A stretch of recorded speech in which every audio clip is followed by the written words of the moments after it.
It was the 138th year of the radiant moon calendar, deep in the cold of winter. I was working in the blacksmith shop on Baron Foslin's estate in the Blackwater territory of the Golden Valley Kingdom. The head blacksmith, Hawk, was a loud, rough man who never stopped yelling at us. 3 months until the exam, he'd shout. Work harder or pack your bags. None of the boys here were actual apprentices yet.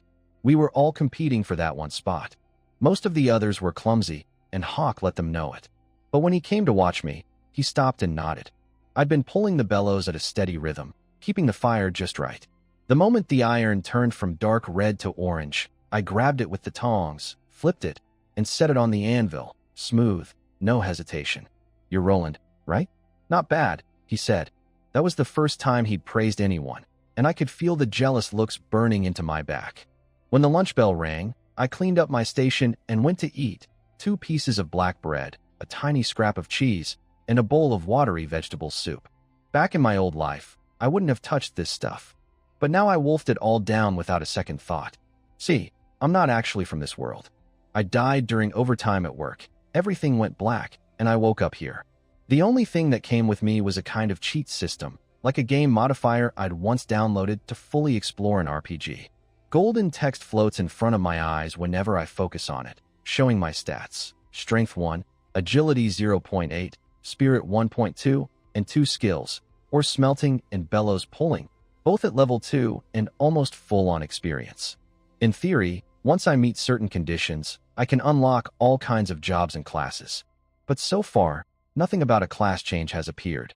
If I'd known this thing would follow me here, I muttered, I would have downloaded a more broken one. My buddy Sean found me in my quiet corner. He was a big, tall guy, the opposite of me. Hawk had yelled at him again that morning, and Sean admitted he'd probably wash out soon. He didn't want to go home and take over his father's butchering trade, especially with his dad and Uncle Peyton fighting all the time. Instead, he had his eye on joining the military. Word was that monsters from the Black Fir Forest had been attacking villages, and the Baron had ordered Knight Beckham to raise soldiers to fight them. Sean flexed his thick arms and grinned. With my build, I'll make it into Beckham's company for sure. Maybe even become a knight squire. You'll have to bow to me then. I didn't laugh. Are those monsters really that dangerous? They need to send knights? Who knows? Sean shrugged. But no monster can stand against someone with a transcendent class. He turned serious for a moment and asked if I felt ready for the exam. I looked down at my thin body and shook my head. Unlike Sean, I had no backup plan. My mother died when I was young. My father, sick and on his deathbed, sold our only mud brick house just to pay for me to come here and learn a trade. If I passed the exam, I'd be set. Even a noble's blacksmith apprentice lived well and ranked above common freemen. But if I failed, I shuddered. Dying broke and homeless as a person from another world? That would be pathetic. And the odds weren't great. Dozens of boys had come to compete, many of them sons of blacksmiths who'd been learning since childhood. Only one would be chosen. Before Sean could comfort me, Hawk's booming voice cut through the air. Get over here, all of you. No slacking. I stood up, dusted off my pants, and shook my head clear. Whatever happened, I just needed to max out my smelting and bellows pulling skills first, worry about the rest later. So I went back to the forge and kept grinding. Pull the bellows. Burn the ore. Over and over, boring as it was, that golden text kept flashing with every correct move, giving me 1 more point of experience each time, and that kept me going. Then, after I lost track of how long I'd been at it, the messages changed. Bellows pulling skill has reached maximum level. Ore smelting skill has reached maximum level. Detection complete. You may now take the basic class, Blacksmith Apprentice. Requirements: Strength 1, Agility 0.5, 2 max level forging-related skills. Accept class? Accept class. I didn't hesitate for a second. Since my cheat system lets me hold multiple classes eventually, it didn't matter which one I picked first. And honestly, in my situation, anything was a step up. Even if the system had offered me a job shoveling manure, I'd have taken it. The golden text flashed before my eyes. Class accepted. Current class, Blacksmith Apprentice. Attribute bonus gained. Strength 1, Agility 0.5. Trade acquired, the Humble Apprentice. The Humble Apprentice significantly increases learning efficiency for forging-related knowledge. A surge of power flooded through my body out of nowhere. The iron tongs that had felt heavy in my hands just moments ago now seemed almost light. I wanted to take a moment to explore these changes, but Hawk's booming voice cut in right on cue. "Boys, gather round." We all dropped our tools and rushed over. This was the part of the day when Hawk personally taught us forging techniques. If you wanted to pass the exam, you had to at least master the basics of hammering metal. He placed a heated metal ingot on the anvil, picked up his hammer, and went to work. With each precise strike, the rough surface smoothed out, the shapeless lumps stretching and narrowing until, in just minutes, there it was, the rough shape of a dagger. "Strength, rhythm, and placement," he said, breaking down every move. "Get any one of them wrong and the metal cracks." The boys from blacksmith families were nodding along, eyes bright. But most of the others looked completely lost. Hawk's explanations were thorough, but they were packed with jargon and covered too much ground at once. Before today, I'd been just as confused as everyone else. But now, something was different. It was like my brain had shifted into a new gear. All those complicated techniques that used to go right over my head suddenly unfolded clearly, piece by piece, each concept clicking into place as fast as Hawk could speak. That trait, the humble apprentice, was already working. When Hawk finished, he tossed the rough dagger blank into a bucket of cold water and set down his hammer. "All right, who wants to try?" A confident voice spoke up before anyone else could move. "Let me, Master Hawk." It was Marco, a tall, well-built boy whose father was the most famous blacksmith in all of Blackwater territory. Even the Baron treated his family with respect. Everyone knew what crossing Marco meant, so the other boys quietly stepped aside. Marco hammered the glowing ingot with practiced hands. A few cracks appeared on the surface, but the shape he produced wasn't far off from Hawk's demonstration. Hawk frowned, studied it for a moment, then said, "Your rhythm needs work. But you pass." Marco beamed and strutted back into the crowd like a conquering hero. After him, several others tried and got torn apart. "Useless. Were you even listening?" Hawk roared. "Strength, rhythm, and placement, all three matter. Is this how I taught you? Get out of my sight." His fury hit us like thunder. Every boy flinched. After catching his breath, Hawk growled. Anyone else? Dead silence. Nobody dared look him in the eye. That's when I stepped forward. "Master Hawk, let me try." Whispers broke out behind me. "Who is he?" "Some kid named Roland. Apparently he's good at smelting ore." Hawk even praised him this morning. One of the boys who'd just been screamed at scoffed, red-faced. "So what if he can burn rocks?" "That's nothing compared to actual forging." Hawk didn't pay attention to any of them. He just nodded and handed me the hammer. I took it, stood before the anvil, and breathed deep. All the knowledge Hawk had just taught us came alive in my mind, swirling, organizing itself, settling into a clear set of steps I could actually follow. I brought the hammer down. "You have successfully performed a forging action. 1 experience. You have learned the skill, forging." My heart jumped. First try, I'd unlocked the skill on my very first swing. My previous skills, bellows pulling and/or smelting, had each taken dozens of attempts before they even activated, and earning experience points required every part of the technique to be perfect. But now, after becoming a blacksmith apprentice and gaining that humble apprentice trait, a single hammer strike was enough. So this is what a class change really means. Keep going. "What are you standing around for?" Hawk's shout snapped me back to reality, and I started swinging the hammer again. But even though all that forging knowledge had clicked together in my head, putting it into practice was a different story. My next few strikes were clumsy and rough. Honestly, even Marco's work looked better than mine at that point. The other boys started snickering. "That's the guy who dared step up? Look at his arms, thin as sticks. He'll run out of strength in no time."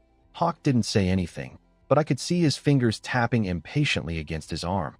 He wasn't impressed either. I blocked it all out and just kept hammering. With every swing, the golden text flashed in my eyes, 1 experience point after another. And with each point, I understood the skill a little more deeply. The hammer started feeling less like a tool and more like part of my own arm. Every strike landed more accurately than the last, with better force and better aim. Hawk's frown slowly faded. I even caught a flicker of surprise on that stern face of his. The whispers around me changed too. "Wait, he's almost as good as Marco now. Is his father some famous blacksmith or something?" When I struck the final blow and looked down at the anvil, there it was, the rough shape of a dagger. The surface was still uneven, but there were no cracks at all. It wasn't fine work by any stretch, but with a little grinding, it could actually be used. Master Hawk, what do you think? He walked over, picked up my dagger blank, and turned it in his hands, studying it carefully. Roland, was it? What did you do before coming here? I trained horses for the Baron, same as my father. Horses? Ever done any metalwork before? No, sir. He looked me in the eye for a long moment, and I held his gaze without flinching. Then the corner of his mouth twitched upward, just barely, before he spun around and held up my dagger blank for everyone to see. Take a good look, he roared. This is what forging looks like. Some of you come from blacksmith families, and you can't even match a stable boy. Each of you grab an ingot and forge something to this standard. Anyone who can't manage it goes hungry tonight and spends the evening staring at the furnace. Groans filled the room. Then Hawk turned back to me and clapped my shoulder hard. From now on, you work as my personal assistant. Forget everything else. Just focus on helping me. Understood? Yes, sir. My heart was racing. Being Hawk's assistant meant I'd have plenty of time to practice forging, and more importantly, it meant I'd won his favor. Baron Foslin's territory wasn't wealthy. The man could barely afford to keep one knight, and Hawk was the only dedicated blacksmith in the entire domain. Earning Hawk's approval meant I already had 1 foot past the exam's finish line. After Hawk left, I stood there thinking about what had just happened. The humble apprentice trait was even more powerful than I'd imagined. It didn't just help me understand what I'd been struggling with. It made learning any blacksmith skill twice as fast. And this was just a basic class. What about other classes? If I kept stacking up jobs, piling attributes and traits and skills on top of each other. A thick arm wrapped around my neck and a loud voice bellowed in my ear. Way to go, Roland. I knew you had it in you. Sean, of course. I sighed. Calm down, will you? How can I calm down? Hawk used your work as the standard. That old grouch has never praised anyone like that. Yeah, sure. But maybe you should worry about whether you'll get to eat tonight. That shut him up. I pulled him over to the anvil and walked him through the basics of hammering while we talked. After a while, my adrenaline faded and exhaustion hit me like a wave. My arms were so sore I could barely feel them. Just one rough dagger, and I'm completely spent. 2 points of strength is nowhere near enough. The only quick way to boost my stats is to pick up another class, but for that I need to learn the right skills first. What I really needed was a combat class. This world had monsters roaming the Blackfur Forest and powerful warriors like knights with superhuman abilities. Without some way to fight, I was helpless. But I had no money and no connections. Where was someone like me supposed to learn combat skills? Then Sean leaned in close, checking that nobody was nearby, and whispered, Roland, watch your back. Marco didn't look happy earlier. Remember that guy Landers? He was even more talented than Marco at forging. Then one day he had a private meeting with Marco, and after that he just disappeared, left the estate, and nobody ever saw him again. I glanced over. Sure enough, Marco was staring at me from across the room, muttering to the boys around him. The look on his face made it clear he wasn't saying anything nice. Don't worry too much, though, Sean said, flexing his bicep. This is the Baron's estate. Marco wouldn't dare try anything here. And if something does happen, I've got your back. Thanks, Sean. I smiled, but I didn't let my guard down. Without me in the picture, that apprentice spot in 3 months would be Marco's for the taking. Threatening someone's livelihood is as good as threatening their life, especially when that livelihood is a position as a noble's personal blacksmith. Between Marco and the monsters and the superhumans in this world, danger was everywhere. I needed to learn some combat skills and pick up a fighting class for the stat boosts and for basic self-defense. But how? Then an idea hit me, and I turned to look at Sean, clumsily hammering away at his ingot. Sean, didn't you once tell me your Uncle Peyton is a mercenary? Yeah. Sean tossed down his hammer in frustration after cracking yet another ingot. He used to work around the Blackfur Forest, hunting monsters for money. Made a decent living from it too. Hunting monsters, that got my attention. I'd heard that monster activity across the Golden Valley Kingdom had been getting worse every year. The local lords didn't have enough soldiers, so they had to hire adventurers and mercenaries. The pay was good, but most of them never came back alive. If Sean's uncle could actually make a living doing that, he had to be a skilled fighter. Did he ever teach you any combat skills? I asked hopefully. Sean shook his head with a bitter smile. I wish. My father never approved of Uncle Peyton's lifestyle. Peyton left home when I was little. If it weren't for some recent trouble, I probably would never have seen him again. I tried to hide my disappointment, but Sean noticed. Why? You want to learn how to use weapons? Yeah, I said. Monsters have been showing up even in the neighboring Morning Light territory. I figured I should learn something for self-defense. Sean thought for a moment, then perked up. Tell you what, next month is the Feast of the Heavenly Father. Every year the Baron throws a big party and invites the surrounding nobles, which means commoners like us get kicked out of the estate for a few days. Come stay at my house. We can ask Uncle Peyton to teach us some fighting moves. Really? Sean, you're the best. I punched his chest in excitement, but then quickly calmed down. I knew enough about mercenaries to understand how they operated. They didn't do anything for free. Peyton might teach Sean since he's family, but a stranger like me? Not likely. And I couldn't afford to wait for Sean to learn everything and then pass it on to me. I needed those skills now. Better think of a way to get on Peyton's good side, I told myself. Hey Sean, what kind of things does your uncle like? He scratched his head. Weapons, probably. He's been trying to borrow money from my dad to buy a new sword, but a decent iron sword costs a fortune. That's actually why they keep fighting. Weapons that I could work with. I'd just become a blacksmith apprentice, and while my forging wasn't great yet, the feast was still weeks away.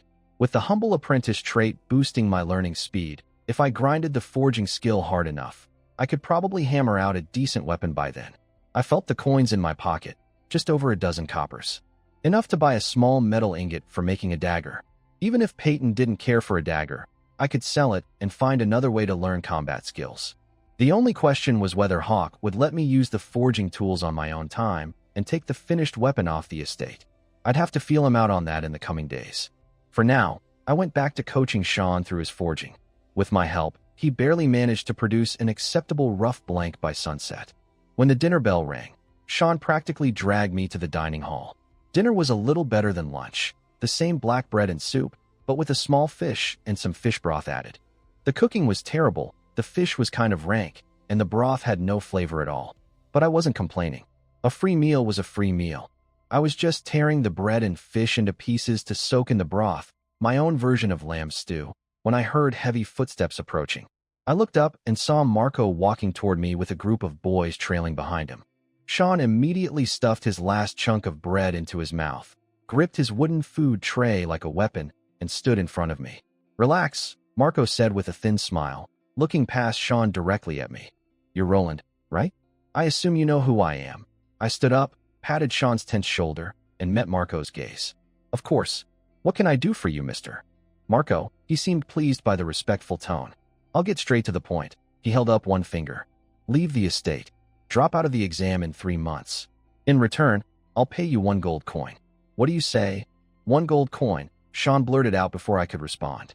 In the Golden Valley Kingdom, a family of 3 could live for a whole year on 3 to 5 silver coins. At 100 silver to 1 gold, a single gold coin could support an ordinary family for decades. Sean's father was a butcher, one of the better-paying jobs a commoner could get, and even he had never seen or touched a real gold coin. Marco's smile widened at Sean's reaction, a hint of contempt in his eyes. But then his smile froze. Because unlike Sean, I didn't flinch. I just frowned slightly and shook my head. 1 gold coin, I'm sorry, Mr. Marco. I'll have to decline. That's a generous offer. I'd advise you not to get greedy. Marco's face darkened as he sized me up. Messy black hair, skinny frame, worn-out clothes made of rough hemp. Nothing about me looked like someone who could turn down that kind of money. But I kept my voice calm. Mr. Marco, I'm not trying to bargain. I simply love the craft of forging. That's all. He swallowed whatever threat he'd been about to make, let out a cold snort, and walked away. Sean didn't breathe again until Marco was completely out of sight. Roland, that was a gold coin. So what? I plopped down on the creaky bench and stuffed the soggy bread into my mouth. You really think someone like Marco would keep his word? Well, no, but still. 1 gold. He trailed off, then dropped onto the bench beside me, staring at nothing. I didn't blame him. 1 gold coin could feed an ordinary family for decades. Even I had felt a moment of temptation, but I thought it through. In this world, commoners' lives were worth less than weeds. The only way up for someone like me, besides some distant path to superhuman power, was passing that exam and becoming a proper blacksmith apprentice. And with my cheat system, becoming a master blacksmith was only a matter of time. Once I got there, even nobles and superhumans would have to treat me with respect. No single gold coin could buy that future. Sean snapped out of it and grabbed my shoulder. That jerk Marco won't let this go. Inside the estate we're safe, but during the festival, we'll have to leave. Maybe you could ask Hawk to talk to the Baron. Hawk is just a commoner too, I said, draining my fish soup. And I can't hide inside these walls forever. Then I'll protect you. No matter what happens. That's what brothers do. I grinned. Deal. Next time we raid old Frank's fruit trees, I'll be the lookout. No way. I can't even climb that high. We laughed our way back to the bunkhouse.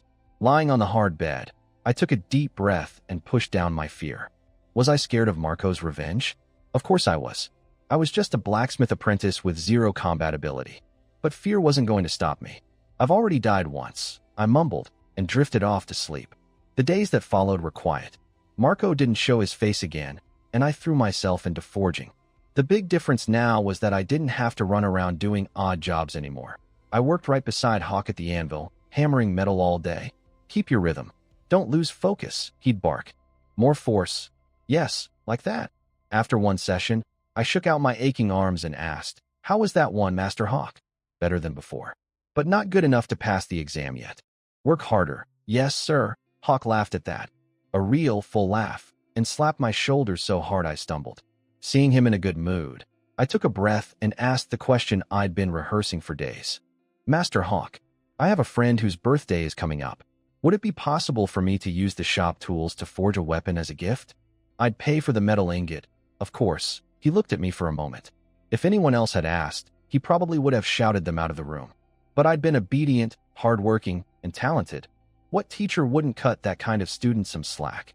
He leaned in and said quietly, "Boy, you've worked with enough metal by now to know there's always some waste material left over." My eyes lit up. He was telling me I could use the scrap metal for free. Just this once. Don't make a habit of it, understand? Yes. Thank you, Master Hawk. And if the gate guards ask, drop my name. I've got other things to handle. If you need ingots for practice, help yourself. No need to ask me every time. The other boys stared at me with naked envy. They only got one ingot each during scheduled practice. I could take as many as I wanted. That's not fair. Even Marco doesn't get that treatment.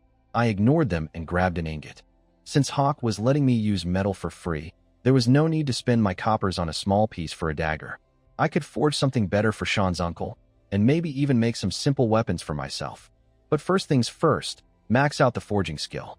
I hammered away, hour after hour, the golden experience numbers ticking upward with every strike. My arms burned, my back ached.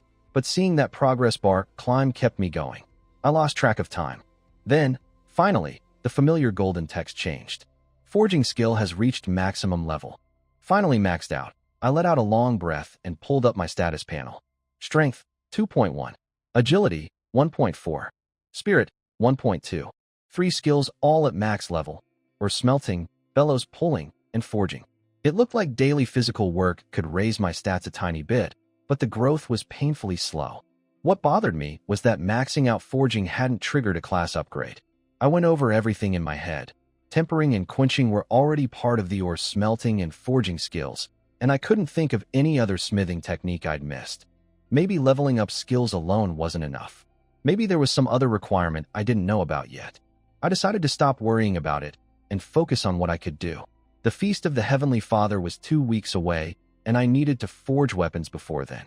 I grabbed a thick metal ingot, found a quiet corner of the shop, checked that nobody was watching, and got to work. Bellows, smelting, hammering, quenching, tempering, polishing. Every step was second nature by now. 5 days later, I held up a finished iron sword and allowed myself a tired smile. A normal person would need years to go from learning the basics to forging a complete weapon. I'd done it in months, thanks to my system. But when I gave the sword a few test swings, my excitement faded. The quality was only passable, nowhere near Hawk's standards.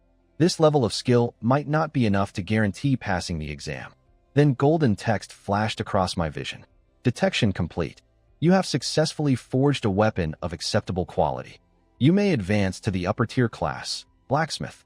Requirements: Strength 4, Agility 2, 3 max level forging skills. Forge 1/10 weapons of acceptable quality. You do not currently meet the advancement conditions. My heart jumped, then sank. For strength and 2 agility? That was way beyond my current stats.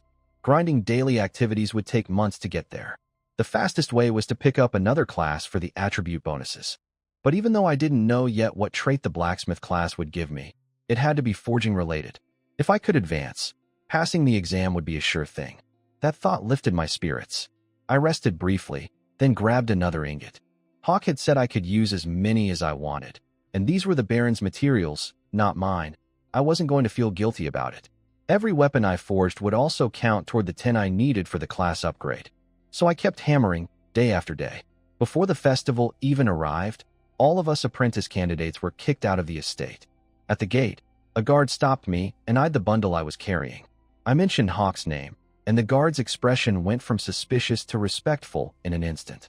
Another reminder of how much weight a blacksmith carried in this world. Sean didn't notice any of that.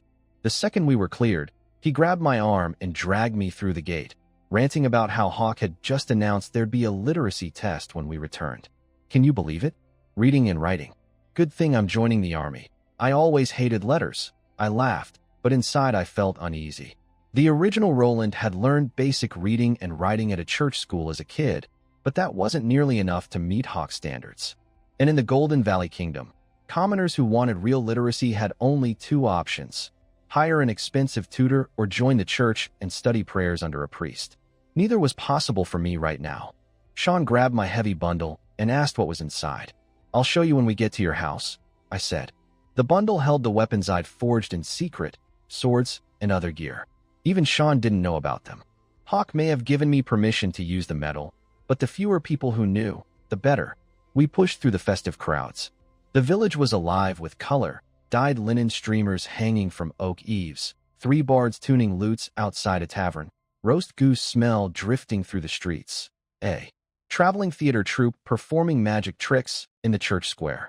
It was my first time outside the estate since arriving in this world, and I took it all in.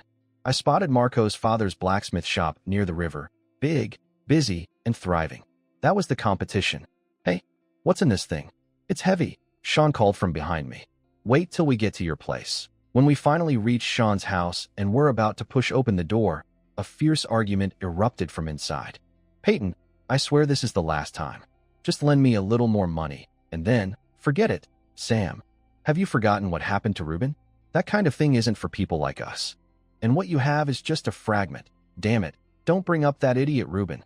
I'm nothing like him. How are you any different?" "You're both." "Enough." The shouting inside cut off abruptly. A thin figure shoved open the door and stormed past us without a word. Then a bigger man appeared in the doorway, tall, broad-shouldered, with a hawk nose and sharp eyes set deep in a hard, angular face. He glanced at Sean and me, then took off after the first man, disappearing down the street. "That was my Uncle Peyton," Sean said awkwardly, lowering the hand he'd raised to wave. We went inside. The house was simple but clean. Sean's father was out selling meat at his shop. Sean tossed my bundle onto the wooden table with a thud and stared at it. "So, what is it?" I checked that nobody else was around, then nodded at the bundle. "Open it yourself." He unwrapped the cloth, and 3 iron swords tumbled out. His face went blank, then his jaw dropped. Heavenly Father above, he grabbed one by the hilt and held it high, eyes wide. After standing frozen for a long moment, he turned to me. Where did you get these?" "I forged them myself." He didn't doubt me, but I could see a flash of frustration cross his face. We'd both been learning under Hawk, yet he could barely hammer out a rough blank while I was already making finished weapons. But that feeling passed quickly. He seemed to remind himself that this genius blacksmith was his best friend, and a big goofy grin spread across his face as he cradled the sword against his chest. "Are you going to sell them?" he asked. "My dad says it's illegal to sell weapons without being in the blacksmith guild, but I could ask around at the tavern for you." That warmed my heart. When I'd first arrived in this world, I was so scrawny that the other boys bullied me constantly. Sean was the one who always stepped in. Without him protecting me, I never could have focused on training. A single sword wasn't nearly enough to repay that debt. "Put it away?" "What for?" I said. "Your birthday's in a few months. This is my gift to you." "A gift? For me?" His eyes went wide and his hands started shaking. This big, loud guy who was never careful about anything was suddenly handling the sword like it was made of glass. "It's too expensive. I've never bought a weapon, but a real iron sword has to be worth." I pushed the sword into his arms. "Didn't you say we're brothers?" "Brothers," he repeated the word, then bear hugged me so hard my bones cracked. "Lighter, lighter." After I pried myself free, I pointed to the other item in the bundle, a flat piece of iron with 2 cloth straps. Sean held it up, confused.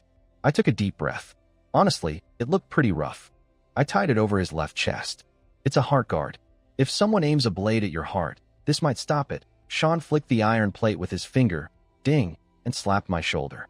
You're a forging genius. Genius, I muttered with a weak smile. I wouldn't exactly call that crude piece of metal genius work.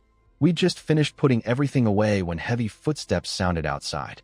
Peyton walked in with a dark expression, grabbed a small wooden barrel from under the counter, popped the cork, and took several long swallows. The sour-sweet smell of fruit wine filled the room. He wiped his chin with his sleeve and smirked at Sean. What's the matter? Did the noble lord kick you out for being useless? No, we just got time off for the festival, Sean said, used to the teasing. Then he jumped straight to the point. Uncle Peyton, please teach us swordsmanship. Knight Beckham is recruiting soldiers to fight the monsters in the Black Fir Forest after the festival. I want to enlist, but all I have is brute strength. Peyton's gaze slid over to me. I put on a humble smile. I'm very interested in learning swordplay too, Uncle Peyton. He set down the barrel and gave us a sly, fox-like grin. Funny you should ask. Swords happen to be my specialty. I could teach you. But what are you offering as tuition? Tuition? Sean sputtered.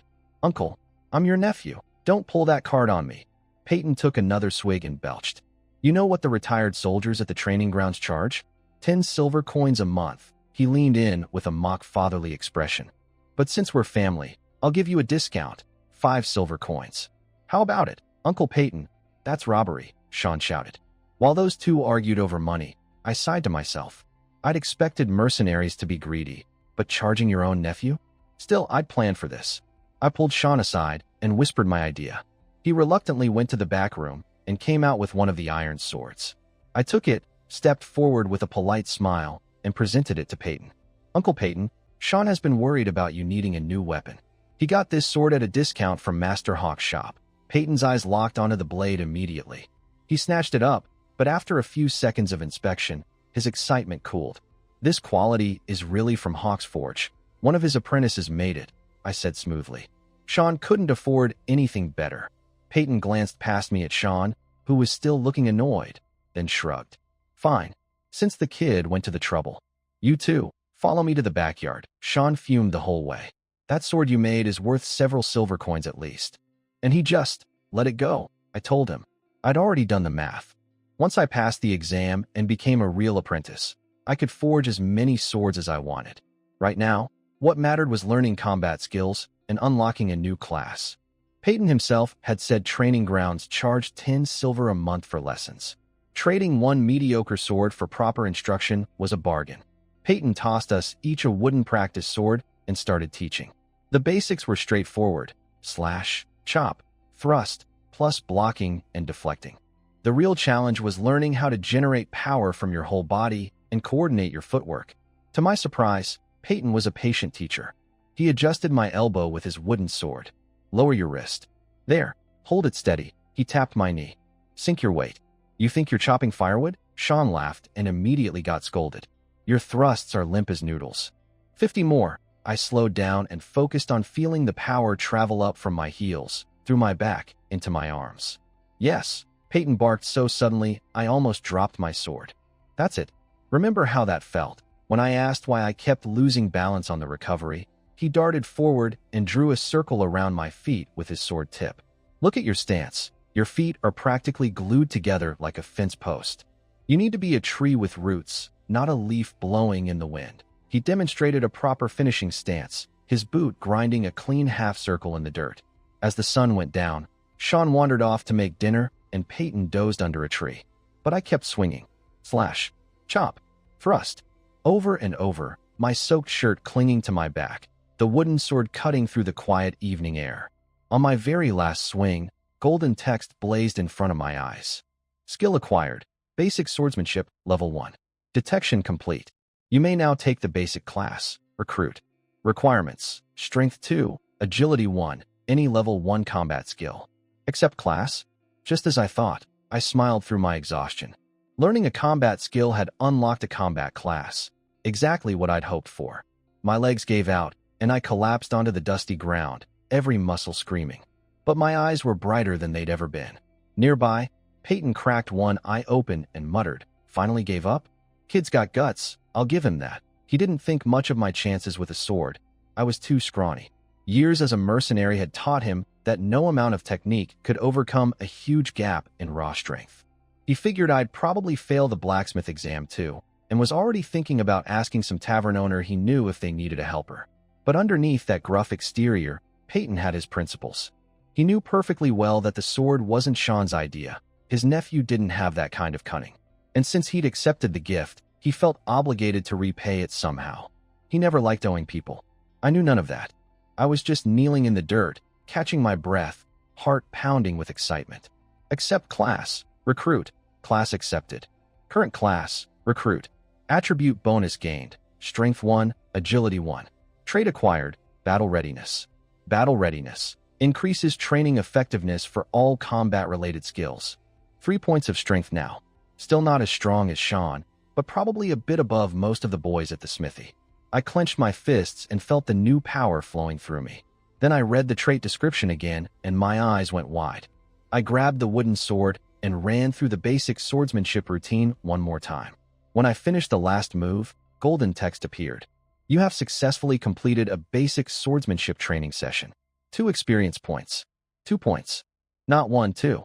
I'd assumed battle readiness would work like the humble apprentice trait, helping me learn combat skills faster. But this was much simpler and more powerful. It just straight up doubled my experience gain. A permanent double XP card for anything combat related.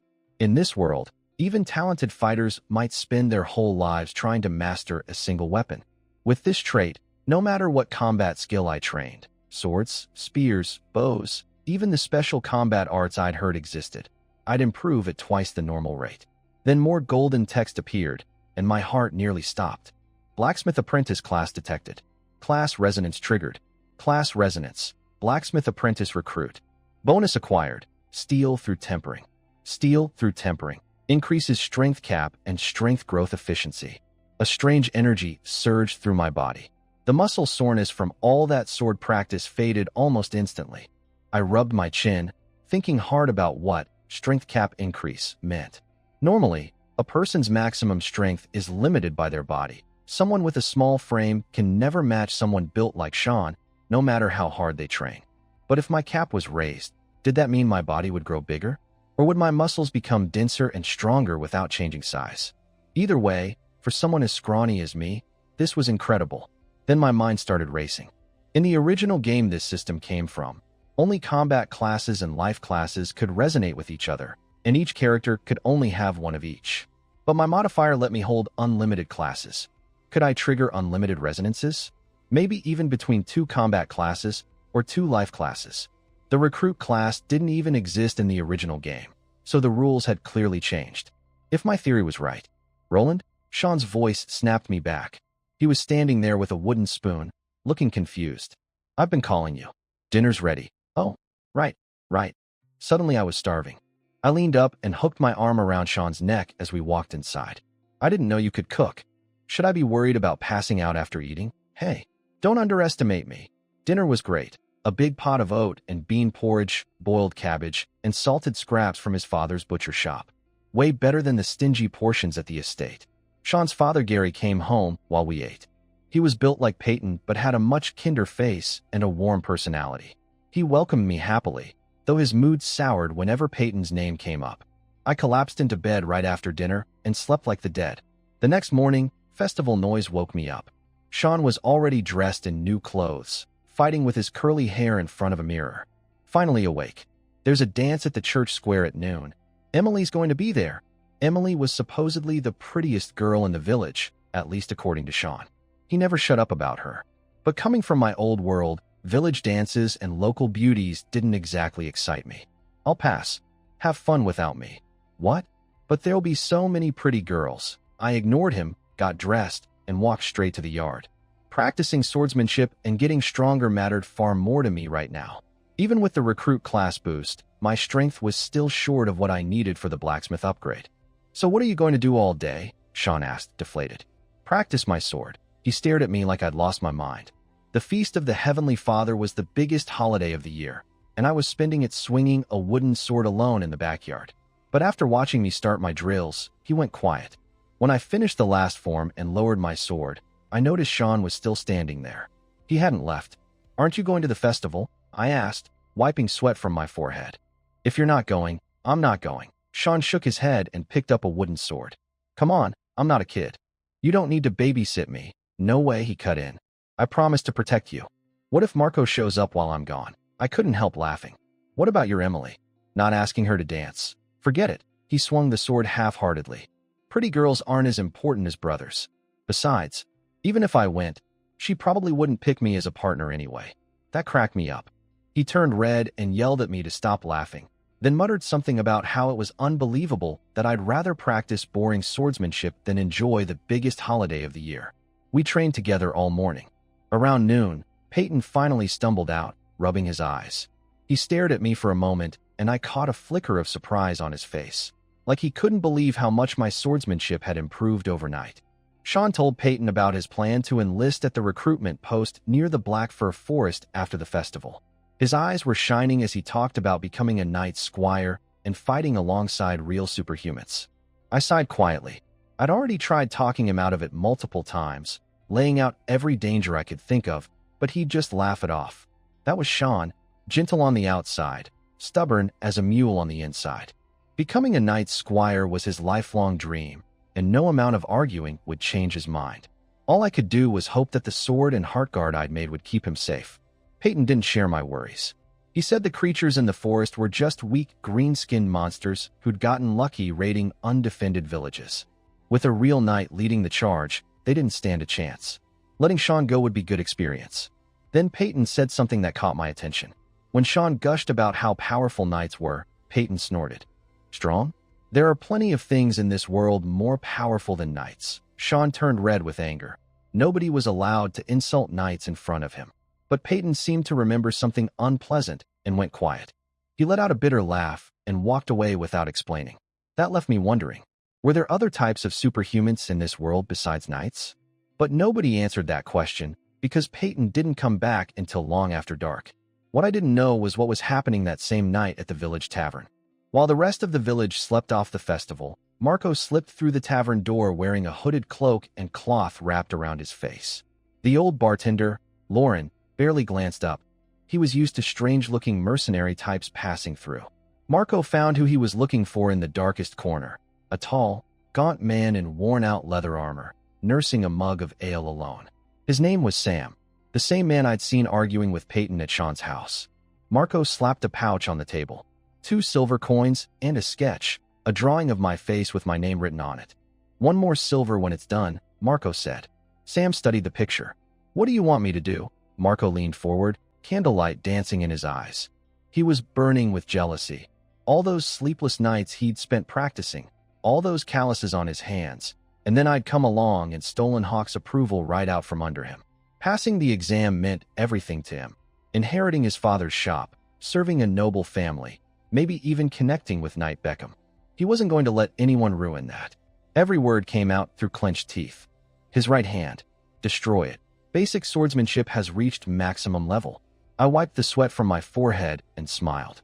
Unlike the forging skills that needed level 3 to max out, basic swordsmanship capped at level 2. It was that simple. With the battle readiness trait doubling my experience, just one day of hard practice had been enough to hit the ceiling.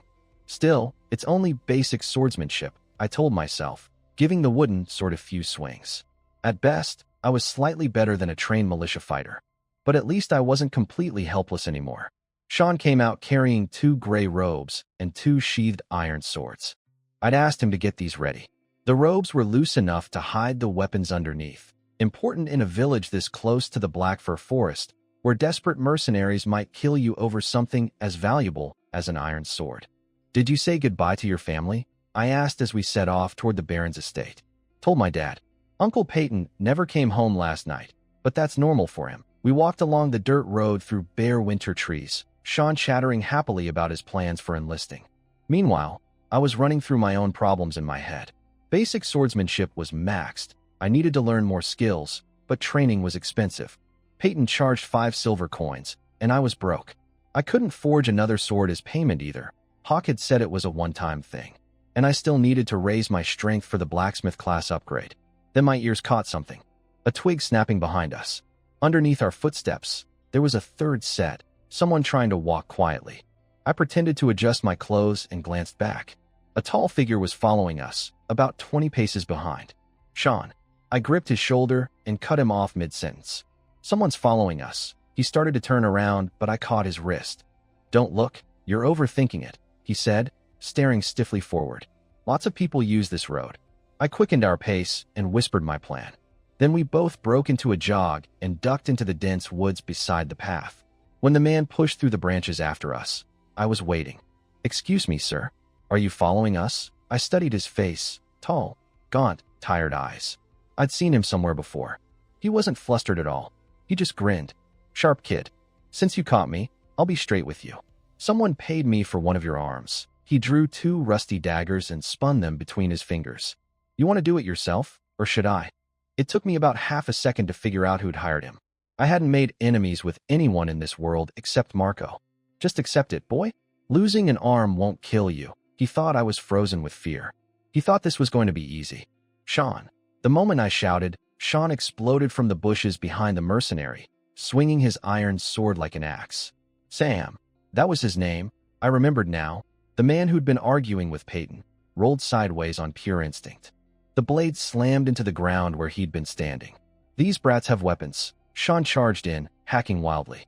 Sam blocked with crossed daggers, and his hands went numb from the impact. Sean was strong. But strength without technique meant nothing to a veteran. Sloppy swings like that won't last 3 breaths on a real battlefield. That's when I struck from the side. My blade caught his right arm, slicing a deep gash. He snarled, spun, and kicked me back, then went after Sean with a vicious dagger thrust aimed at his wrist. Sean tried to block, but Sam twisted his blade around the sword and kneed him hard in the gut. Sean dropped to the ground, his sword falling into the dead leaves. Your turn, clever boy. Sam shook his bleeding arm. I could see the pain was getting to him. I didn't wait. I closed in fast, my sword aimed straight at his throat. Sparks flew in the dim forest as iron clashed against iron. His strength felt about equal to mine. The wound was draining him. Every strike I threw targeted a vital spot. Throat, heart, eyes. My maxed-out basic swordsmanship guided each attack with a precision I couldn't have managed even yesterday. How is this kid's swordplay so polished? Sam was retreating, blood streaming from his arm, his daggers groaning under the weight of my iron blade. His vision was going dark at the edges. When his back hit an oak tree, desperation took over. He deliberately left an opening. When I thrust at it, he threw himself forward, dagger driving straight at my chest. Clang. His blade hit metal. The crude heart guard, the iron plate I'd forged and kept strapped under my clothes. His eyes went wide. In that same instant, my sword found his throat. He dropped to his knees, clutching his neck as blood poured between his fingers. His mouth moved, but no words came. The smell of damp earth and rotting leaves filled the air. His eyes, going glassy, stared up at me, and I stared back, my heart hammering, my hands steady, my vision sharp and dark. I drove my sword into Sam's chest one final time to make sure he was dead, then stumbled backward and collapsed onto the ground. The adrenaline was draining out of me, and my legs had gone soft. I ran my fingers over the dent in the iron plate strapped to my chest. If that crude heart guard hadn't been there, his dagger would have punched through my heart before my blade ever reached his throat. Even with maxed-out basic swordsmanship and the advantage of wounding his arm while he fought Sean, it had been close. Too close. I was missing real combat experience. I should have been able to react to that desperate lunge. Roland. Sean came stumbling through the trees. Are you okay? I'm fine. He checked every inch of me, and only when he was sure I wasn't hurt did his shoulders finally drop. Then he noticed the body on the ground, and his face went white. He's dead? Looks like it. While Sean stood there shaking, I forced myself to kneel beside Sam's corpse and search it. The smell of blood was awful, but I needed evidence. If I could prove Marco was behind this, Hawk would throw him out of the estate without a second thought. I sent Sean to keep watch, then started going through Sam's things. The first thing I found was a sketch, my own face drawn on paper, with my name written underneath. I tore it to shreds. Then I found a heavy cloth pouch. My hands trembled when I opened it. 1, 2, 3, 8 silver coins. A fortune. I had maybe a dozen coppers to my name. But beyond that, no letter, no note, nothing connecting this to Marco. The man had been careful enough not to leave a trail. When Sean came back and I told him there was no proof, but it had to be Marco, he exploded. His eyes went red, his knuckles went white around his sword, and he tried to charge off to kill Marco right then and there. I grabbed his arm. Stop. Think about your father. Do you want Gary to spend the rest of his life known as a murderer's dad? That froze him. His sword lowered slowly, but the anger was still burning. Then what? Just let it go? What if he tries again? Maybe I should skip enlisting and stay at the estate to protect you. No. I looked him straight in the eyes. Marco's family is powerful. If he really wants me dead, you can't stop him by standing next to me. You'll just get yourself killed too.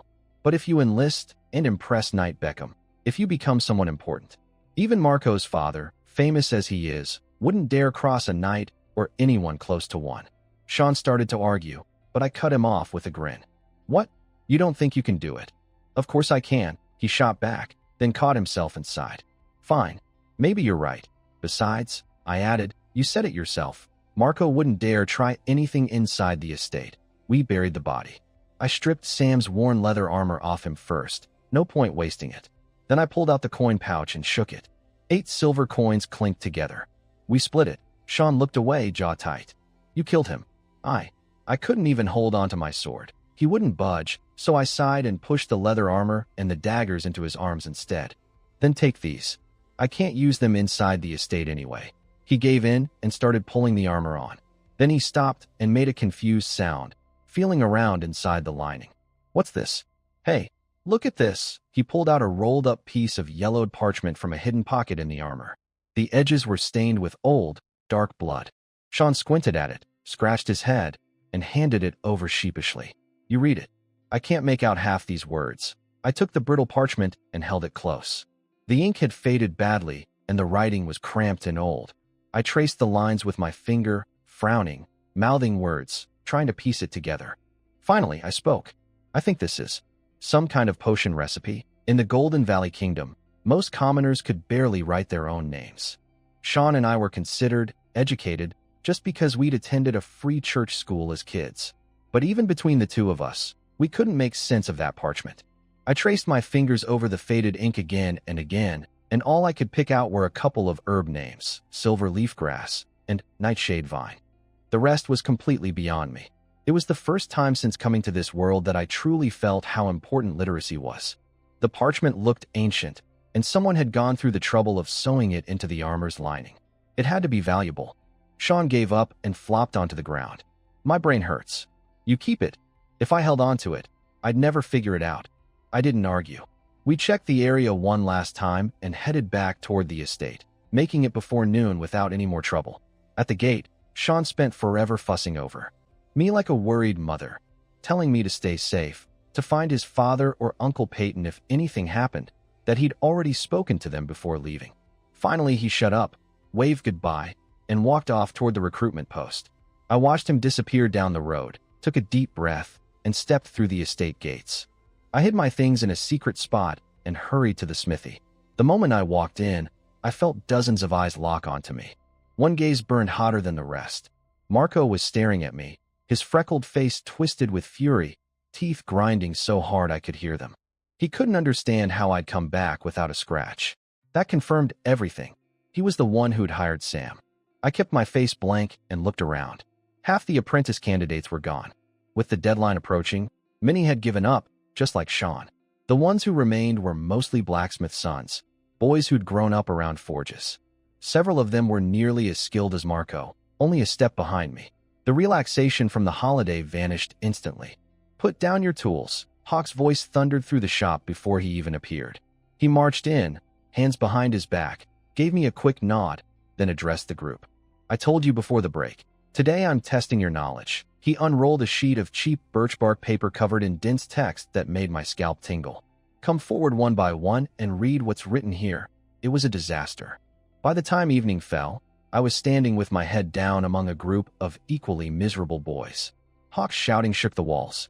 Meanwhile, Marco and his few friends who'd passed were off to the side, smirking and exchanging smug looks. Hawk's face was purple, veins bulging on his neck. You blockheads. You can't even read a basic contract clause. How are you going to negotiate with merchants? Calculate or prices? He slammed the paper onto the anvil. If delivered goods fail to meet standards, the deposit shall be repaid twofold. You couldn't even get through that sentence. You didn't even recognize the word repay, he sneered at us. A vegetable seller on the street could swindle you out of everything you own. You want to make it as blacksmiths? Go dig dirt instead. Dead silence. Only the fire crackling.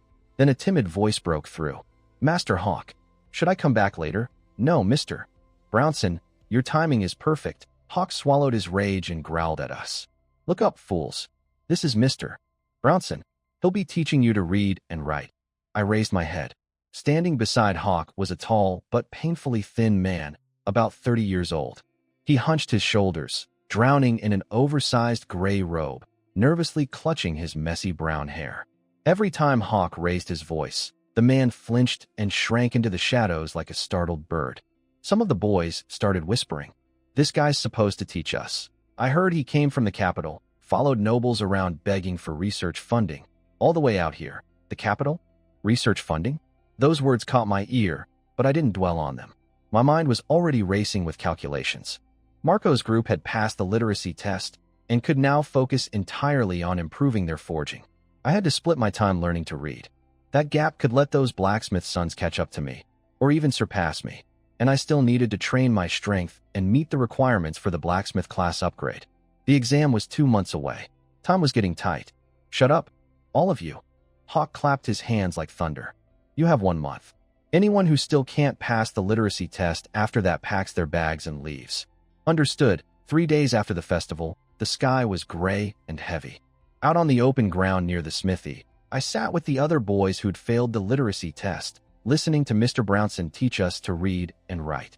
I held a stick in one hand, scratching letters into the dirt as he spoke. I could tell Brownson noticed me.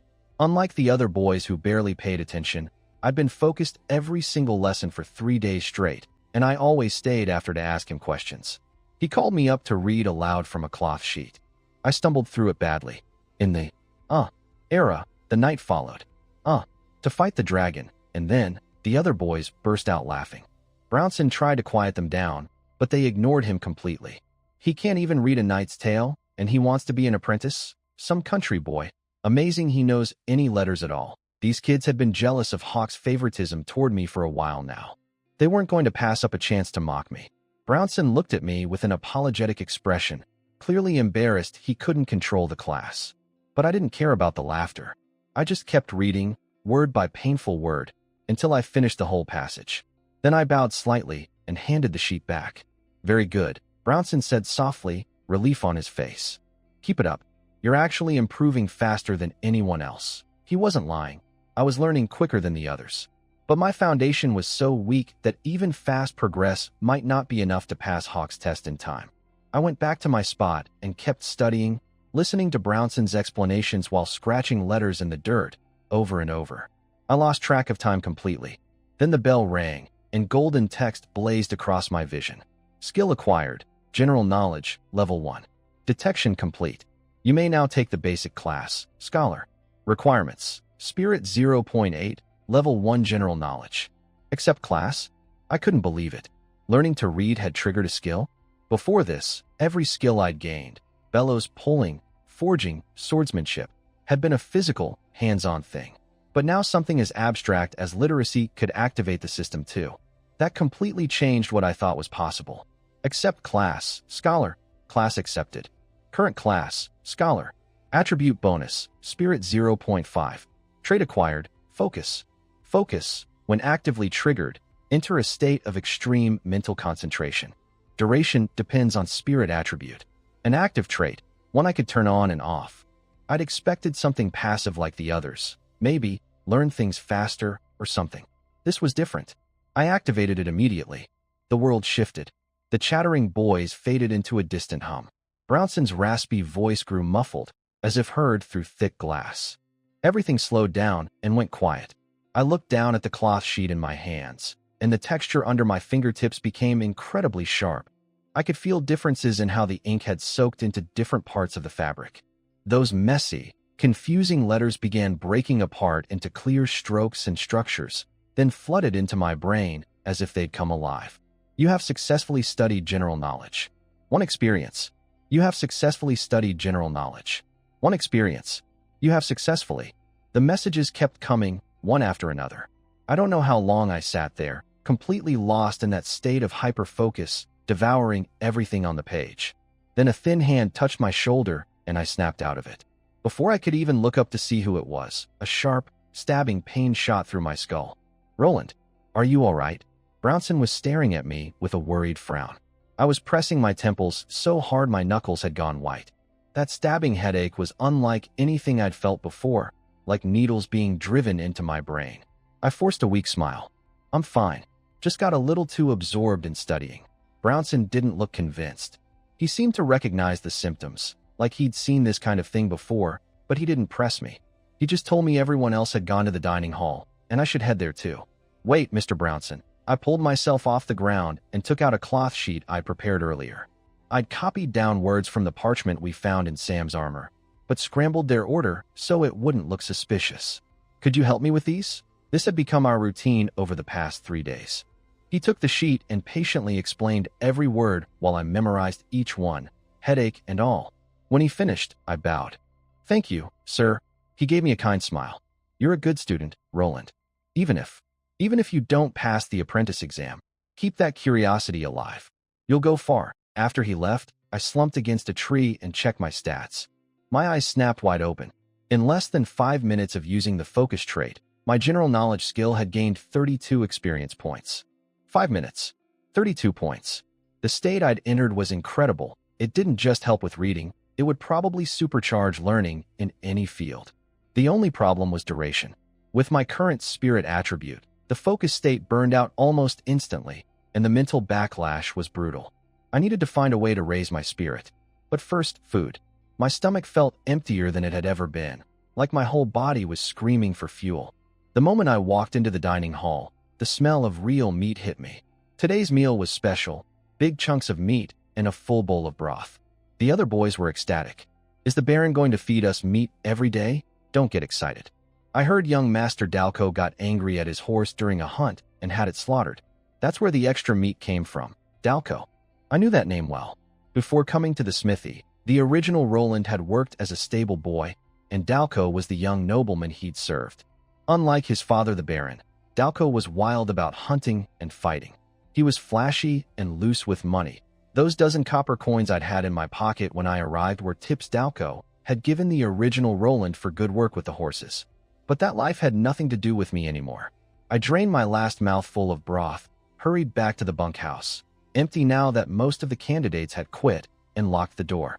I spread out the blood-stained parchment from Sam's armor alongside the cloth sheets where I'd been practicing my letters. Using everything Brownson had taught me over the past few days, I started decoding the text, matching characters I recognized to the ones on the parchment. The forge bell rang. Time for the apprentices to report to the smithy. But that didn't apply to me anymore. Hawk's rule was clear. No one who failed the literacy test could set foot in the smithy until they passed the makeup exam. While Marco and the others were in there honing their forging skills, I was stuck here with letters. By the time evening fell, I'd finally cracked every word on the parchment. Mithril, body tempering method. I rubbed my aching eyes and read it again to make sure. Then I couldn't hold back a gasp. This is a body strengthening technique. Sean had always been obsessed with knights and loved sharing everything he'd heard about their training. According to him, becoming a true knight required 2 things: a breathing method to condense something called a life seed, and a body tempering technique to strengthen the physical form.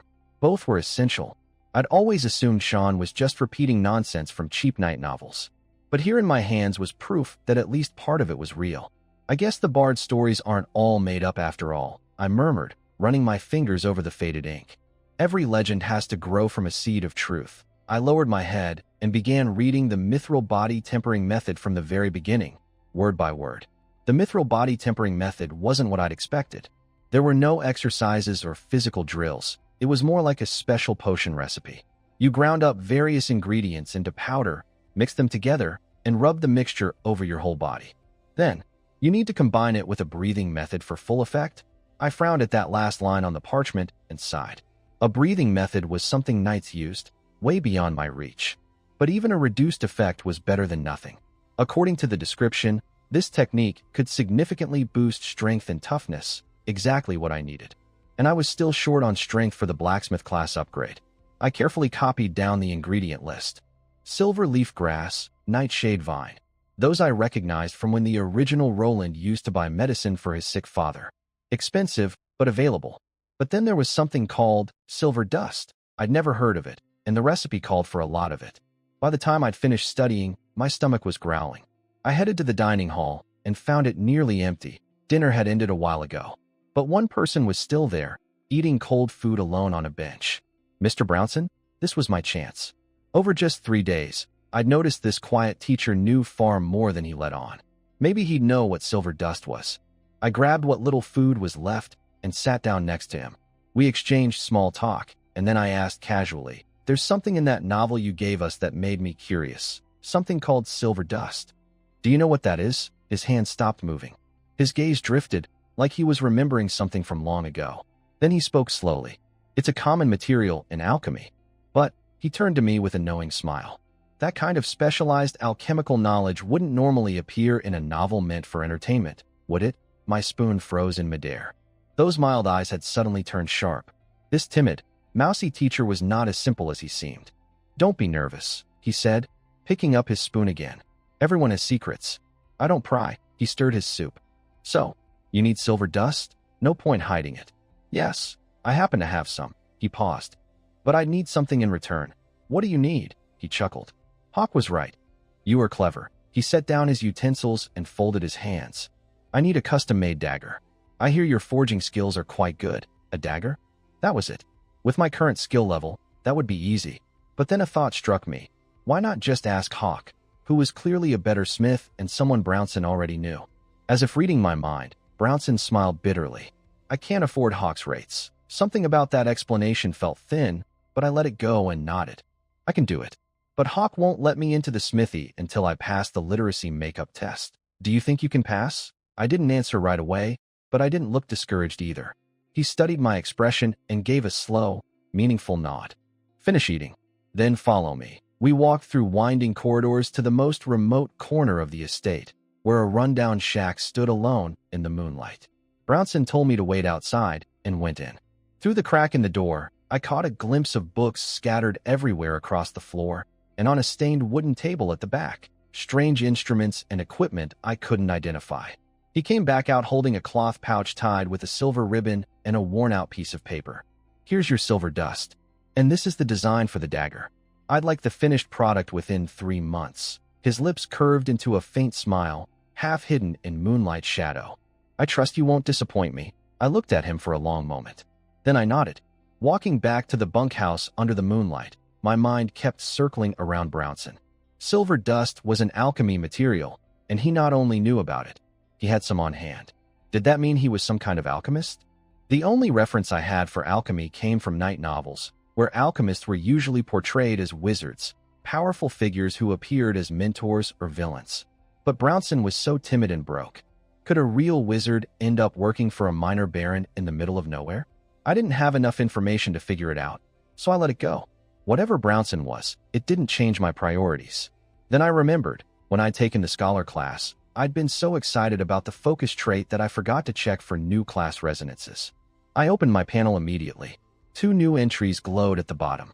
Recruit Scholar Theory and Practice. During combat, you can perceive finer details in battle and gain bonus experience. That meant combat skills could grow not just from training, but from actual fighting too. I wondered if it stacked with the battle readiness trait's double experience. Blacksmith Apprentice Scholar Standardized Production. When repeatedly crafting the same item in a short period, success rate and item quality both increase. My eyes lit up. Normal blacksmiths always had to worry about luck, fatigue, bad, or damp charcoal could all ruin a piece. But this trait meant that if I forged the same thing over and over, each one would turn out better than the last. The only downside was Hawk's rule that the final exam gave you just one chance. Still, once I became an official apprentice, this trait would let me improve at an incredible pace. Over the next 10 days, I settled into a routine. I attended every one of Brownson's lessons as usual. Our secret deal might, as well, have never happened. Meanwhile, I experimented with the focus trait and found the sweet spot. 3 minutes on, 30 minutes rest, repeat. Each burst was short, but the concentration was so intense that half a day of focused study taught me more than 3 full days of normal learning. One morning, I unfolded a yellowed cloth sheet and began reading aloud in my empty bunkhouse. Black iron or trade contract. Party A, Blacksmith Guild, Greyrock City Branch. Party B, Northern Mining Merchant Association. Every word flowed naturally. Those squiggly symbols that had looked like tadpoles just days ago were now completely familiar. When I hit technical terms, images of the corresponding ors popped into my head automatically. I even understood the business logic behind each clause. 10 days. That's all it had taken. The focus trait was even more powerful than I'd imagined. My literacy was now more than enough to pass Hawk's test. But before taking it, I needed to leave the estate and buy the herbs for the mithril body tempering method. As for Marco, he was too busy to worry about me. The other blacksmith sons who'd passed the literacy test were pushing him hard, and in his eyes, I was probably already written off as a failure who couldn't even read. I went to the smithy to ask Hawk for 3 days off. The sound of hammering and shouting greeted me before I even reached the door. Leave? What for? Hawk crossed his arms. Some personal business, sir. I watched Marco from the corner of my eye. Just as I expected, he barely glanced at me, snorted dismissively, and went back to hammering. The hatred from before was gone. I was no longer a threat in his mind. Hawk's eyes flickered with disappointment when I admitted I hadn't passed the literacy test yet. Listen, boy, you've got talent, but if you can't pass that test, I won't let you sit for the final exam. Understand? I understand, Master Hawk. He waved me off, clearly thinking I was looking for an excuse to give up. I thanked him, left the smithy, grabbed the pack I'd already prepared, and walked out through the estate gates. I made my way back to the village along the familiar forest path, but everything had changed.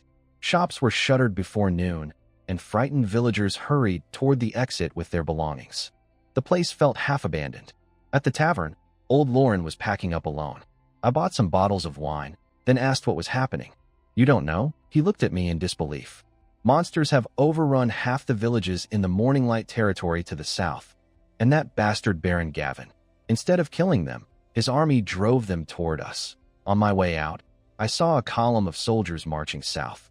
I recognized some of them. They were the Baron's elite guards from the estate, not conscripted militia. If even they were being deployed, this invasion was serious.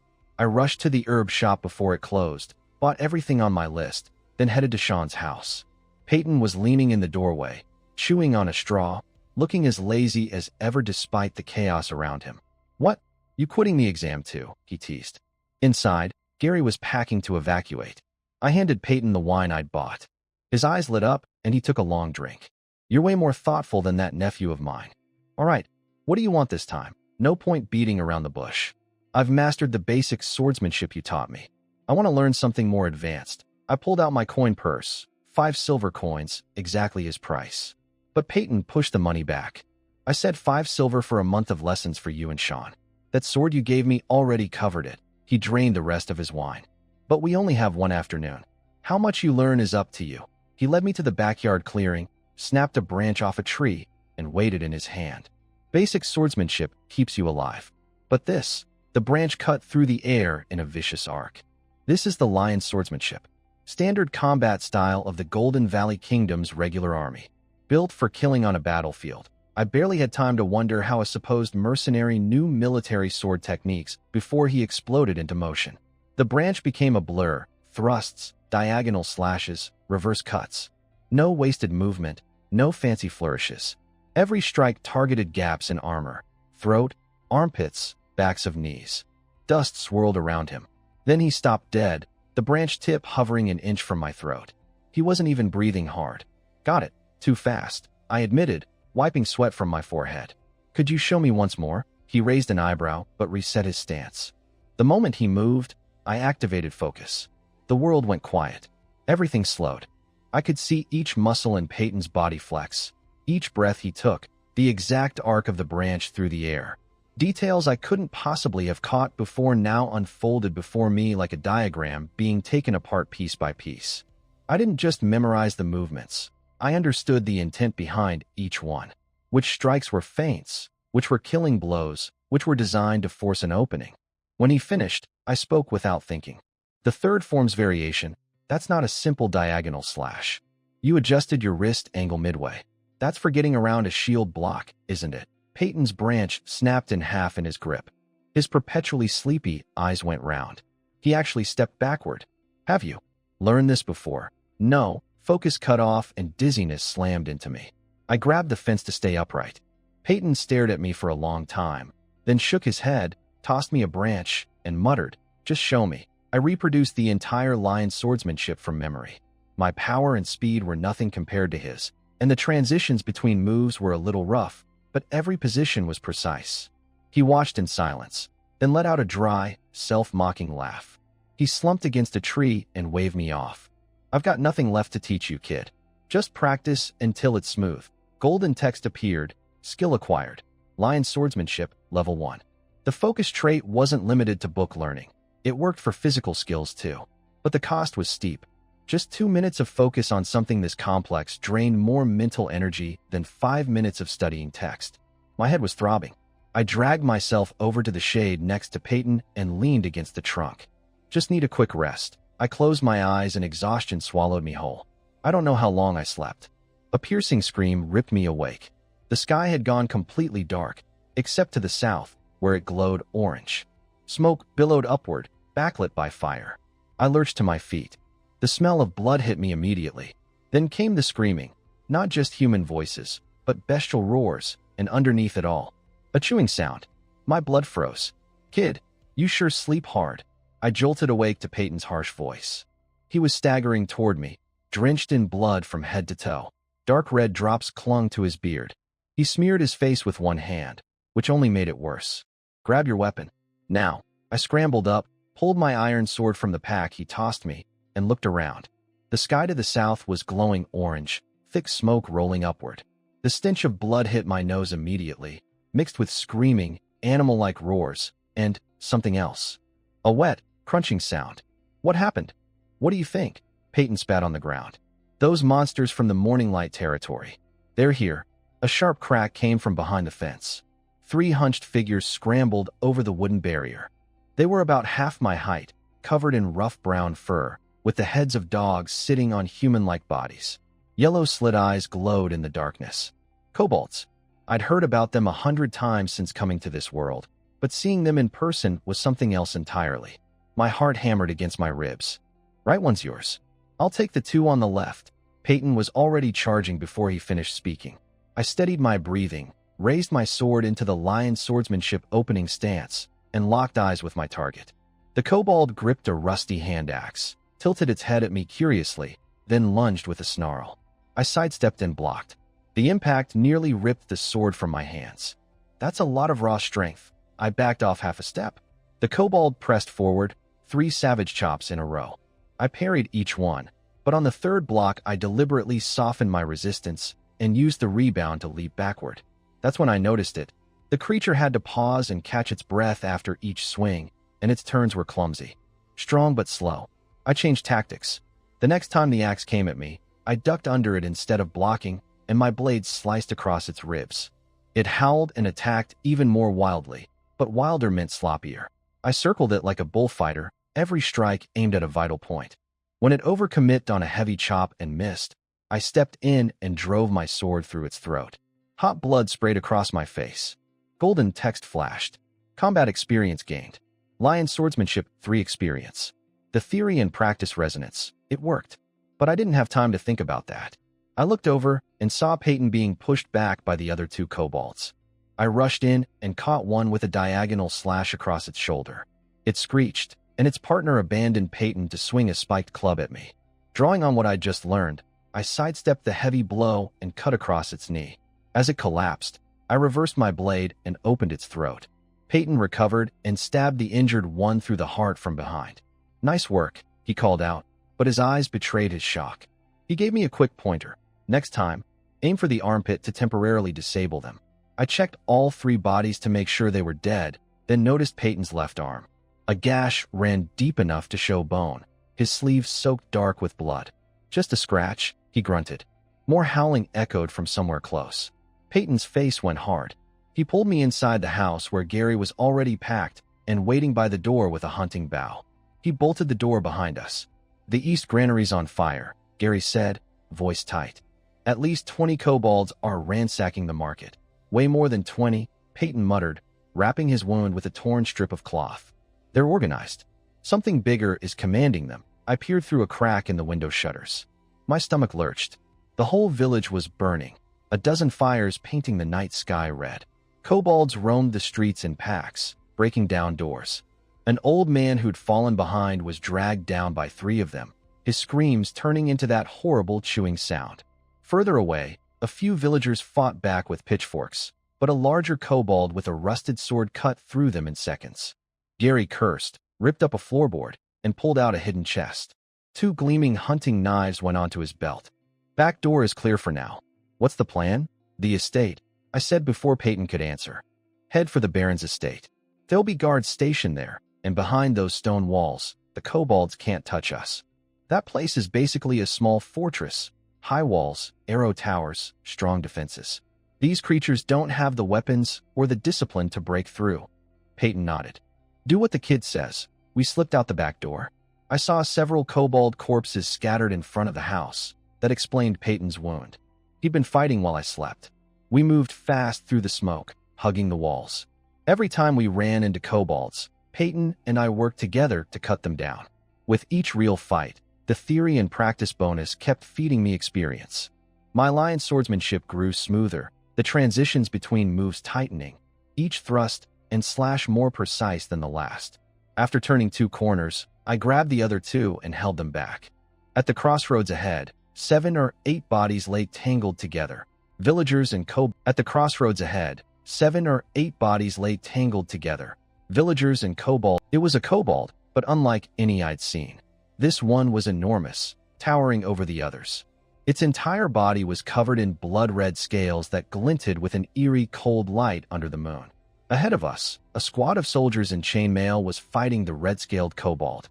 I watched from behind cover as a veteran named John slammed his sword into the creature's shoulder, and sparks flew. The blade barely left a scratch. Those blood-red scales were harder than iron. A red-nosed soldier called Tom rushed in from the side, aiming for the throat. The monster just tilted its head and let the blade scrape harmlessly across its neck. Then it swung one massive arm.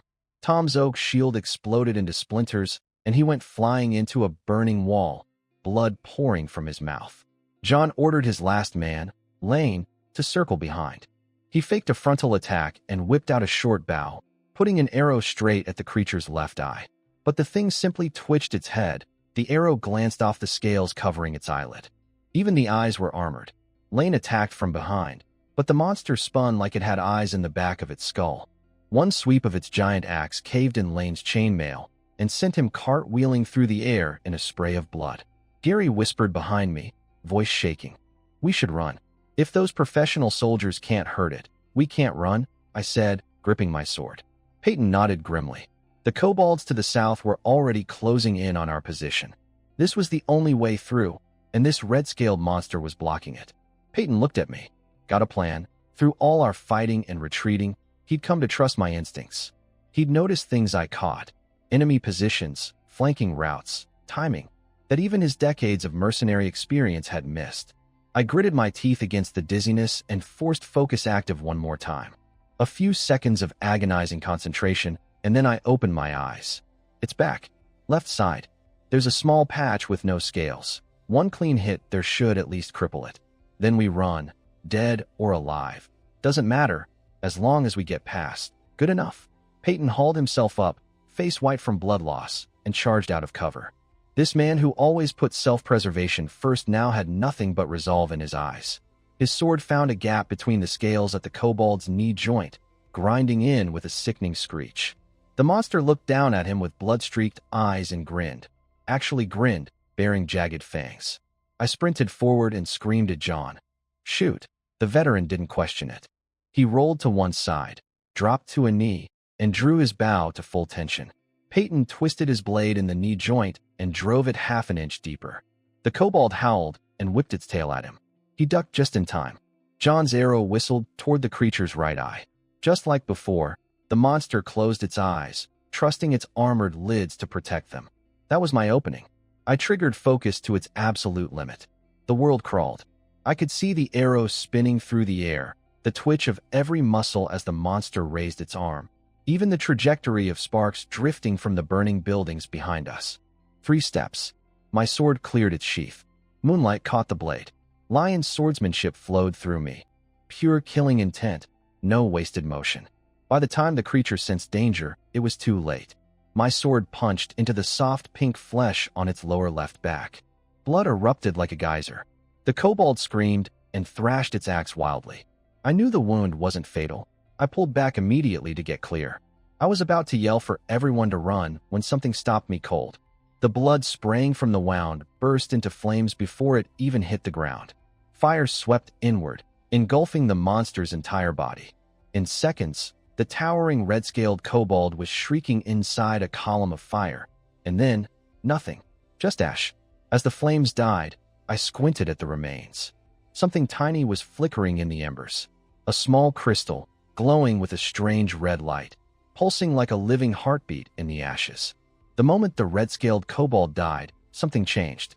Every kobold in the village suddenly scattered, howling in their strange language, retreating into the dark forest. The screaming and fighting stopped. All that was left was the crackle of burning buildings and the groans of survivors. Peyton dragged himself off the ground, pale and confused.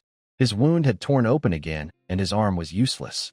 While he recovered, I walked to the pile of ash where the monster had burned and picked up a small object from the embers.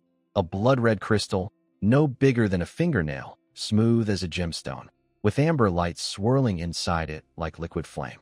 I slipped it into my shirt before anyone noticed. Footsteps behind me. I turned to see John, the patrol captain, limping toward me on a broken sword. When the firelight hit my face, he froze. He couldn't believe the person who'd struck the killing blow was a skinny teenager. He bowed painfully. "I'm John, captain of the Baron's 3rd Patrol Squad. May I ask who? You don't recognize me?" I smiled and stepped closer to the light. "I'm Roland, the apprentice from the estate. You checked my papers at the gate before the festival." His eyes went wide as the memory clicked. He stared at me for a long moment, then exhaled. "I owe you my life. If you ever need anything, just ask." After we bandaged everyone up, Gary mentioned heading to the Baron's estate for safety. John shook his head. "The Baron never lets commoners inside. During last year's famine, even our own families were turned away at the drawbridge." He pointed north instead. "Knight Beckham is recruiting soldiers up there. With a real knight in charge, it should be safe." He handed Tom over to me. "Take Tom back to the estate. With him vouching for you, the guards will let you in. I need to report to the front lines." His face darkened. "We were posted at the border with Morning Light territory, waiting for the monsters, but they never came that way. They somehow got behind our defensive line. And that red-scaled one. I've fought kobolds before.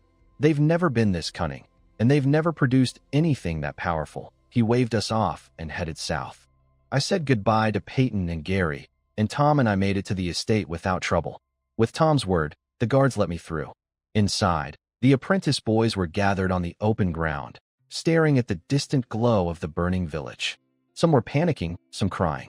Marco stood silent. His family shop was in that village, but I'd seen it empty when we passed through.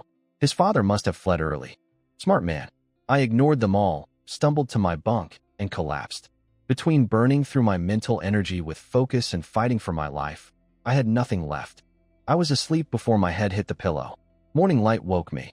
The estate was quiet and peaceful, as if last night had been a nightmare. Then my hand touched the warm crystal in my shirt, and everything came rushing back. I studied the redstone carefully, but couldn't figure out what it was.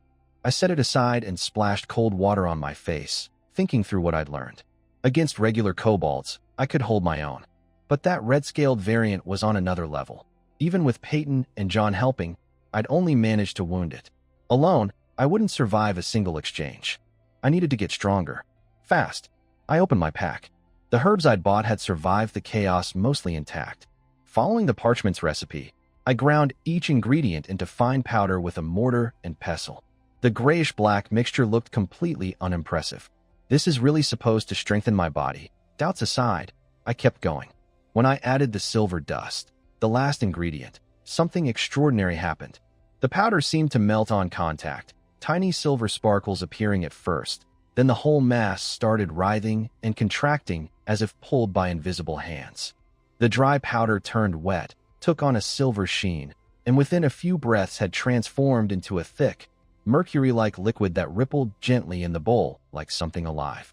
I swallowed hard, staring at the shimmering fluid.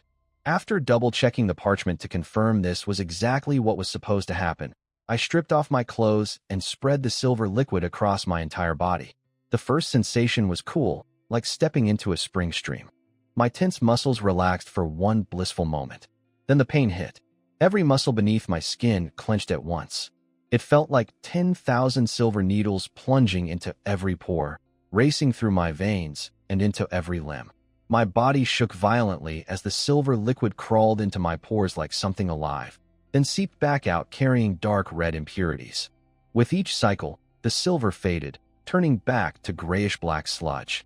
I could feel things being ripped out of me, from my muscles, bones, blood, somewhere even deeper. The pain came in crushing waves, but an invisible force held my body rigid. I couldn't even collapse. Golden text kept flashing, but I couldn't focus on it. My eyes were bloodshot, my vision going black, yet somehow my mind stayed painfully awake through all of it. My nails dug into my palms hard enough to draw blood. Finally, the liquid lost all its silver color, dried back into powder, and crumbled off my skin. The force released me, and I crashed to my knees. When I could think again, I checked my panel and nearly choked. 34 experience points from a single session, and my strength had jumped by 0.7 in one go. Before this, even with the steal through tempering bonus, it took me 2 weeks of hard training to gain 0.1 strength. One round of the mithril body tempering method was worth over 3 months of effort. I looked down at myself. My muscles were visibly more defined, firm, tight lines where there used to be barely anything. My skin had turned smooth and clear, almost glowing. Even the small cuts from last night's kobold fight had vanished completely. And this was without the breathing method. According to the parchment, the effect was supposed to be much stronger with one. But night breathing methods were closely guarded secrets of the noble families. Someone like me would never get access. Still, this was incredible. The skill capped at 100 experience, meaning I could do at least 2 more sessions. I was only a sliver away from the 4 points of strength needed for the blacksmith class upgrade, but my body needed several days to recover before the next round. I changed clothes and headed to the smithy. It was time to deal with the literacy test. Hawk was leaning against the wall when I walked in. He put a heavy hand on my shoulder, and I noticed surprise in his eyes. "Didn't expect you to come back alive," he said quietly, then didn't ask about last night. "Can you read now?" "Yes, sir." He took me to a storeroom and handed me a yellowed cloth sheet. "Read." I scanned it once silently, then read the entire thing aloud, fluently, without a single stumble. When I finished, I even pointed out a few grammatical errors in the text. Hawk's eyebrows climbed higher and higher. "Good." He clapped his rough hands together. "I thought your forging talent was impressive enough, but this. Half a month ago you could barely stutter through a contract, and now you're correcting my grammar." He shook his head in disbelief. "You pass. Back to the smithy starting today." Then his tone turned serious. "But Marco and the others haven't been sitting around. They've been training harder than ever. If you want to win the exam in 1 month, you'd better be ready to fight for it." I mentioned Brownson's dagger commission, leaving out the details about silver dust. Hawk chuckled knowingly. "That stubborn fool. Fine, go ahead. But ore is scarce because of the war near the Blackfir Forest. I'll give you 3 iron blanks. Ruin them, and you pay market price." When Hawk announced I was back in the smithy, the hammering paused. Marco and the others exchanged surprised looks. None of them had expected me to pass the literacy test so fast. But they recovered quickly. In their minds, they'd spent the past month improving their forging while I'd been wasting time learning to read. They figured I was no threat anymore. Only Marco frowned briefly, but even he went back to work without comment. I ignored their smug glances, took my place at the corner anvil, and ran through the basics. Bellows, smelting, forging. Everything was still sharp. Then I pulled out Brownson's blueprint. The dagger he wanted was unlike anything I'd seen. The tip and pommel were normal enough, but the middle section curved inward and narrowed into a cylindrical shaft. That shape would test every forging skill I had. Worse, the cylinder needed fine grooves carved across its surface with a file. One slip and the whole thing would snap. I traced the pattern on the blueprint with my finger. Those grooves weren't random decoration. Some sections were dense as a spider's web, others wide and open, with subtle curves at the turning points, as if they were meant to guide something along a path. This is definitely not just ornamental. In the Golden Valley Kingdom, short blades and daggers were more than just weapons. They were status symbols. Nobles wrapped their hilts in exotic furs and feathers, and even commoners carved good luck patterns into theirs. But the dense, intricate lines on Brownson's blueprint were like nothing I'd ever seen. I couldn't figure out what those grooves meant, so I set the mystery aside and got to work. I fired up the forge, pulled the bellows, and started hammering. The first attempt ended in failure. Fine cracks spread across the cylindrical middle section of the dagger. Hawk had been watching. He picked up the rough piece without caring about the heat and studied it. This kind of work, even I'd have trouble with it, he said. At your current level, don't waste your time. Maybe after a few more years of practice. The lunch bell rang and everyone left. I stayed behind alone. I checked every mistake from my first try, grabbed a fresh ingot, and started again. The standardized production bonus helped. The second attempt went a bit smoother. But on the third firing, the familiar cracks appeared again. Failed again. The problem was the dagger's unusual shape. Normal weapons needed 1 or 2 firings to take form. This one required over a dozen, and each round demanded more precise control of heat and timing. Even focus barely helped with this kind of physical craftsmanship. With standardized production, I estimated I'd need a dozen or more attempts to succeed. But after my 3 free blanks, I'd have to buy or with my own money. I weighed my coin purse, 5 silver coins. I couldn't afford to blow them here. I still needed to buy herbs for the mithril body tempering method. I'll figure this out later. Brownson gave me over 2 months. If nothing else works, I'll just brute force it with standardized production. Over the next 5 days, I split my time between forging practice weapons for the blacksmith class requirement, studying the blueprint, and training lion swordsmanship in my room at night. The other boys saw me hunched over a piece of paper instead of hammering and smirked at each other. They thought I was wasting my time. Meanwhile, my swordsmanship was progressing steadily thanks to battle readiness doubling my training experience. But I'd noticed something. The 40-plus experience points I'd earned killing kobolds in actual combat far outpaced what I got from practice. Real fighting was clearly the faster path, thanks to the theory and practice bonus. There was another change too. Since practicing the mithril body tempering method, my body felt more coordinated. Sword forms that used to take effort now flowed naturally. The tempering didn't just boost raw strength. It improved muscle control and flexibility in ways my stats didn't fully capture. On the 5th night, I prepared the second batch of tempering medicine. I mixed the herbs into powder, added the silver dust, and watched the gray mixture transform into that eerie, living silver liquid. I braced myself, gritted my teeth, and spread it over my body. The pain hit again, but not as badly as the first time. Golden text scrolled past as impurities were dragged out of my flesh. When the liquid finally dried and crumbled away, I checked my panel. Strength, 4.5. Agility, 2.5. Spirit, 1.8. The strength gain was only 0.6 this time. The method was getting less effective with repetition. But my spirit had unexpectedly risen by 0.1, which was a nice surprise. More importantly, I now met every requirement. Except class, blacksmith, advanced class available, blacksmith. Requirements, strength 4, agility 2, 3 max level forging skills, 10 tenths acceptable weapons forged. Accept class? Confirm, class accepted. Current class, blacksmith. Attribute bonus, strength 2, agility 1. A warm current gathered in my chest and spread outward through my veins, like the first sip of hot soup on a freezing day. This wasn't like the previous class changes. The 2 points of strength felt enormous. The power didn't feel forced onto my body. It felt like reclaiming something that had always belonged to me. I clenched my fist and my knuckles cracked. My arm muscles, which used to only show when I flexed hard, were now visibly defined just hanging at my side. I reached over and gripped the iron candle holder on my bedpost. With a faint metallic groan, the metal bent under one hand. Before, that would have taken both hands and all my strength. If I faced the red-scaled kobold now, I could at least trade a few blows on strength alone. Killing it solo was still out of the question, though those scales were just too tough. Then new text appeared. 3 max-level forging skills detected. Merging. Merge complete. Skill acquired. Basic forging arts, level 1. A flood of clarity washed through my mind. All those separate pieces of forging knowledge, smelting, bellows work, hammering, crashed together like rivers meeting the sea and fused into one unified system. Every technique, every material property found its perfect place in a new framework. When I picked up my iron sword, the sensation was uncanny. I could feel every grain of the blade's texture, every tiny flaw left during its forging, as if the weapon had become an extension of my body. Trait acquired, Heart of the Forge. Heart of the Forge greatly increases fire affinity and significantly enhances fire resistance. I headed straight to the smithy before dawn. No one else was awake.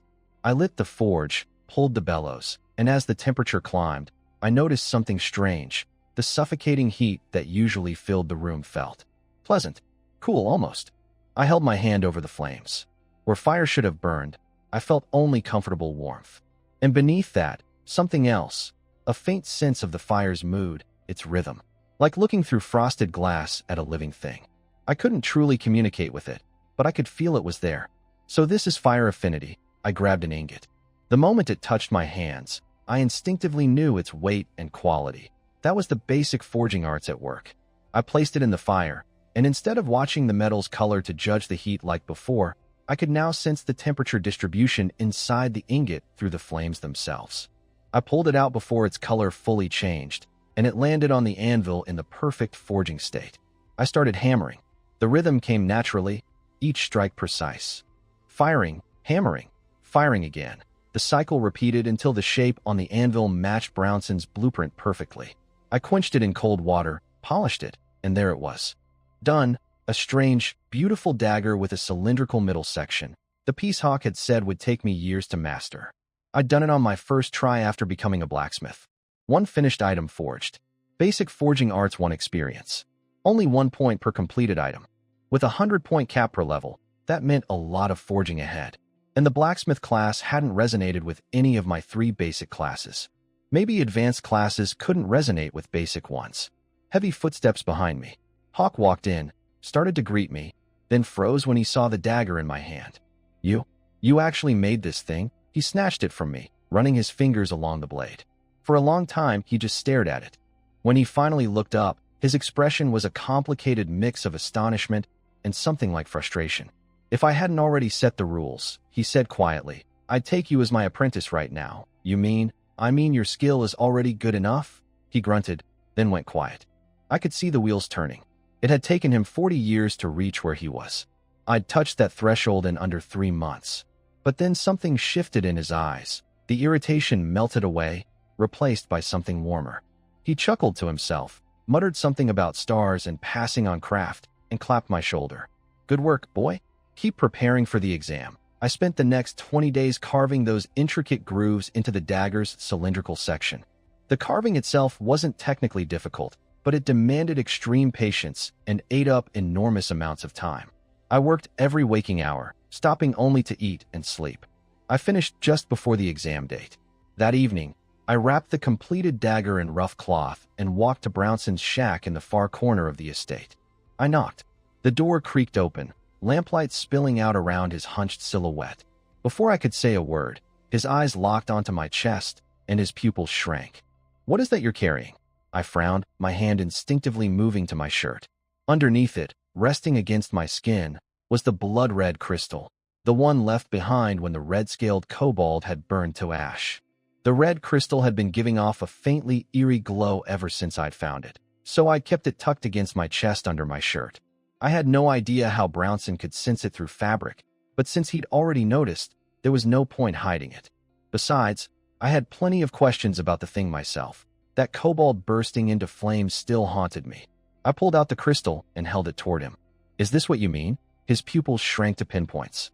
His face cycled through confusion, shock, and finally deep suspicion.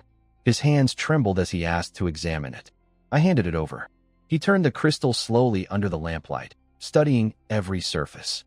Then he stopped and frowned hard. Whatever this was, he recognized it. Where did you find this? I gave him a shortened version of the fight, the red-scaled kobold, the scales that no sword could pierce, and the way it burned to ash after I wounded it.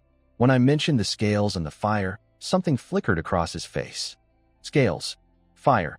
He muttered, rubbing the crystal's surface. Mr. Brownson, What is this thing? He took a long breath, collected himself, and said quietly, "This is a crystallized form of magical elements." Magical elements? He didn't explain further. Instead, he returned the crystal and changed the subject, inviting me inside. I followed, still full of questions, and unwrapped the dagger I'd brought. "Your commission is finished, Mr. Brownson." He took the dagger and held it up to the candlelight. When he looked at me again, his tired eyes were shining with disbelief. I thought Hawk's praise was exaggeration, but this, his fingers traced the intricate grooves carved into the cylindrical section. "You completed this in less than 2 months? And these patterns, you carved them all by hand. Of course, they're perfect." He caught himself getting too excited and forced a calming breath, but his fingers wouldn't stop tracing the lines. I simply didn't expect this level of work. Silence filled the dim room. Then he looked up with a strange hunger in his eyes. "Roland, what if we made another deal? A deal, like before? My research has hit a wall, and I need an assistant. In exchange, I'll answer everything you want to know about that crystal." And he jumped from his chair and stumbled to a dusty bookshelf, frantically pulling out old leather-bound volumes. In seconds, a stack of ancient books sat before me.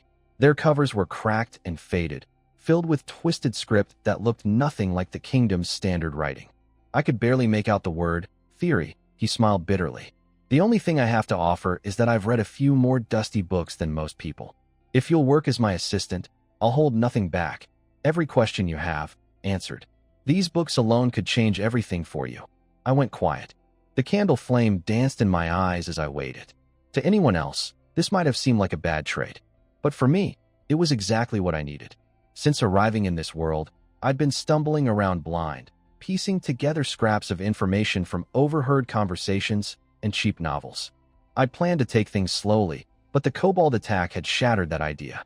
This world was more dangerous than I'd imagined, and I didn't have the luxury of time. Brownson's knowledge could fill gaps that might take me years to discover on my own. "What exactly would I need to do as your assistant?" I asked. His face lit up. He straightened his permanently hunched back, and for the first time since I'd known him, he actually looked alive. "The work is simple, but first," he pointed at the red crystal in my hand.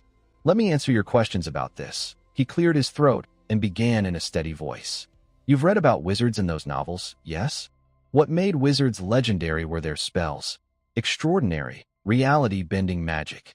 But casting spells required drawing magical elements from the environment. Hundreds of years ago, the world's magical elements mysteriously vanished. And with them, wizards disappeared from history. Then this crystal." I opened my palm, the red stone pulsing softly in the candlelight. I remembered clearly what Brownson had called it. A crystallized form of magical elements. "That's exactly what puzzles me," Brownson said, his eyes locked on the crystal in my hand. He forced himself to look away and began pacing the cramped room, floorboards creaking under his shoes. Then he stopped. "I once read something in an ancient text about the nature of this world. The details have faded, but the core idea was this. Everything follows a cycle. Flowers bloom in spring and wither in autumn, feeding the soil. Rivers flow to the sea, rise as clouds, and fall again as rain. Stars are born, burn, die, and their dust creates new light." He paused, tapping his chin. "So I wonder, perhaps magical elements follow the same cycle. You're saying magic is coming back?" I asked, turning the glowing crystal in my palm. "It's only a guess, but I hope I'm wrong." His voice grew heavy. "Because according to what I've read, this continent was a very different place before the magic disappeared." He described a world I could barely imagine. Trees hundreds of meters tall with glowing leaves. Streams of liquid magic that healed wounds with a single sip. Even ordinary stones could develop consciousness over the centuries. Wizards walked through cities and wilderness alike, building bridges with magic, healing the sick, changing the weather. Even commoners could borrow power from nature for small tasks, lighting fires, ripening crops. But then the magic began to fade, he said, his voice dropping. No one knew why. The people of that era called it the Year of Ending, because they knew their golden age was over. Wizards found their spells growing weaker. The glowing forests went dark. Creatures that depended on magic either died out or devolved into the sorry things we see today. He pointed out the window at the dark sky. The old records say the night sky used to shimmer with magical auroras, like veils of colored light. Now there's only starlight. Then his expression turned grim. But that era was also incredibly dangerous. The monsters back then were nothing like today's kobolds. They were enormous, cunning, some even as intelligent as humans. Every race, humans, elves, dwarves, had to unite just to push them back. I stared at the crystal. So if magic is truly returning, the monsters will adapt faster than we will, he said urgently. Other races need time to relearn magic, but monsters only need instinct. And the dwarves, elves, beast folk, they've been lying low since the year of ending, growing weaker. If magic returns, will they really let humans keep ruling this continent? I gripped the crystal until my knuckles turned white. The return of magic doesn't just mean the return of spells, I said quietly. It means the return of war. Brownson nodded slowly. The year of ending closed one era. We may be standing at the beginning of another. Silence filled the room. Then he seemed to catch himself, coughing awkwardly. The passionate scholar vanished, replaced by the nervous, fidgeting man I was used to. Don't worry too much, he stammered. Those were just old books. History is like a blank page. People write whatever they want on it. And even if magic is returning, it would take centuries to reach its former peak. By then, we'll both be dust. I nodded, but the images he'd painted lingered. Still, looking at my frayed sleeves and the muddy estate paths outside, this world felt like the Middle Ages, not some magical wonderland. If I hadn't fought real kobolds with my own hands, I'd never believe magic had existed here at all. I pushed it all to the back of my mind and looked up with a slight smile. Mr. Brownson, the things you just told me, I doubt even the nobility knows any of this. So who exactly are you? He flinched and took 2 steps back. Then he sighed, sat down, and spread his hands. Fine. Since you've already agreed to be my assistant, I'll tell you. I came from the tower, the place where wizards live, just like in the stories. But I was expelled because I could never master meditation. He tapped his temple with a bitter smile. And if you want to know more about the tower, I'm sorry. They put a seal in my head. A curse, basically. If I try to reveal any internal secrets, I die on the spot. Honestly, even my own memories of the place are getting hazier by the day. I wasn't particularly surprised. I'd already guessed he was connected to wizards somehow. He noticed my calm reaction and seemed almost annoyed that his dramatic reveal hadn't shocked me. Well then, what about you, Roland? Who are you really? I smiled. Just an ordinary person who happens to have a knack for forging. He couldn't get anything more out of me. I certainly wasn't going to tell him about my system. But true to his word, he wasn't the prying type. He let it drop, and we worked out a schedule for my assistant duties. Walking back through the quiet estate, my smile faded. Brownson's words echoed in my head. The monster attacks on the Black Fir Forest and Morning Light territory. The red-scaled kobold and its magic crystal. The possible return of magic, and everything terrible that came with it. I need to get stronger. Fast. I quickened my pace back to the bunkhouse, washed up, and went straight to bed. No tossing and turning, no lying awake worrying. I fell asleep within minutes. Tomorrow was the blacksmith apprentice exam. The morning of the exam, Hawk's booming voice filled the smithy as usual. Today is the day you prove yourselves. Baron Foslin himself will be here to observe, so you'd better give it everything you've got. The other boys tensed up with a mix of nerves and excitement. Even as blacksmith sons, they were still commoners. Having a real nobleman watch them work was a big deal. I felt more curious than nervous. I'd heard plenty about the Baron since arriving in this world. People said he was extravagant and wasteful, but from what I'd actually seen, the commoners in Blackwater territory weren't starving. If he were truly that reckless with money, life here should have been much worse. Footsteps approached, and a tall, thin man in an expensive velvet coat walked in. His face was pale with a slight flush, and he carried himself with that stiff, noble elegance. 2 armed guards flanked him, and beside him strode a young man with a strong, athletic build. The Baron's gaze swept over us like we were furniture, only warming slightly when it landed on Hawk. After brief pleasantries, he introduced the young man, his son, Dalco. I recognized the name immediately, the same Dalco whose horse I'd once tended as a stable boy. He was staring at all of us with sharp, evaluating eyes. "Let's begin," the Baron said, then settled into a high-backed chair, propped his chin on his hand, and yawned. Dalco, on the other hand, watched us like a hawk. "Listen up," Hawk bellowed. "Go to your stations, study your blueprints, and forge your piece within the time limit. Your final score depends entirely on the quality of your finished product." I rushed to my workstation and looked at the blueprint. A 2-handed sword. My eyebrow twitched upward. This was significantly harder than a simple dagger or single-handed blade. Thicker body, longer edge, a tapered point for both cutting and thrusting, plus a precise crossguard. I activated focus for just a moment and burned every detail of the blueprint into my memory.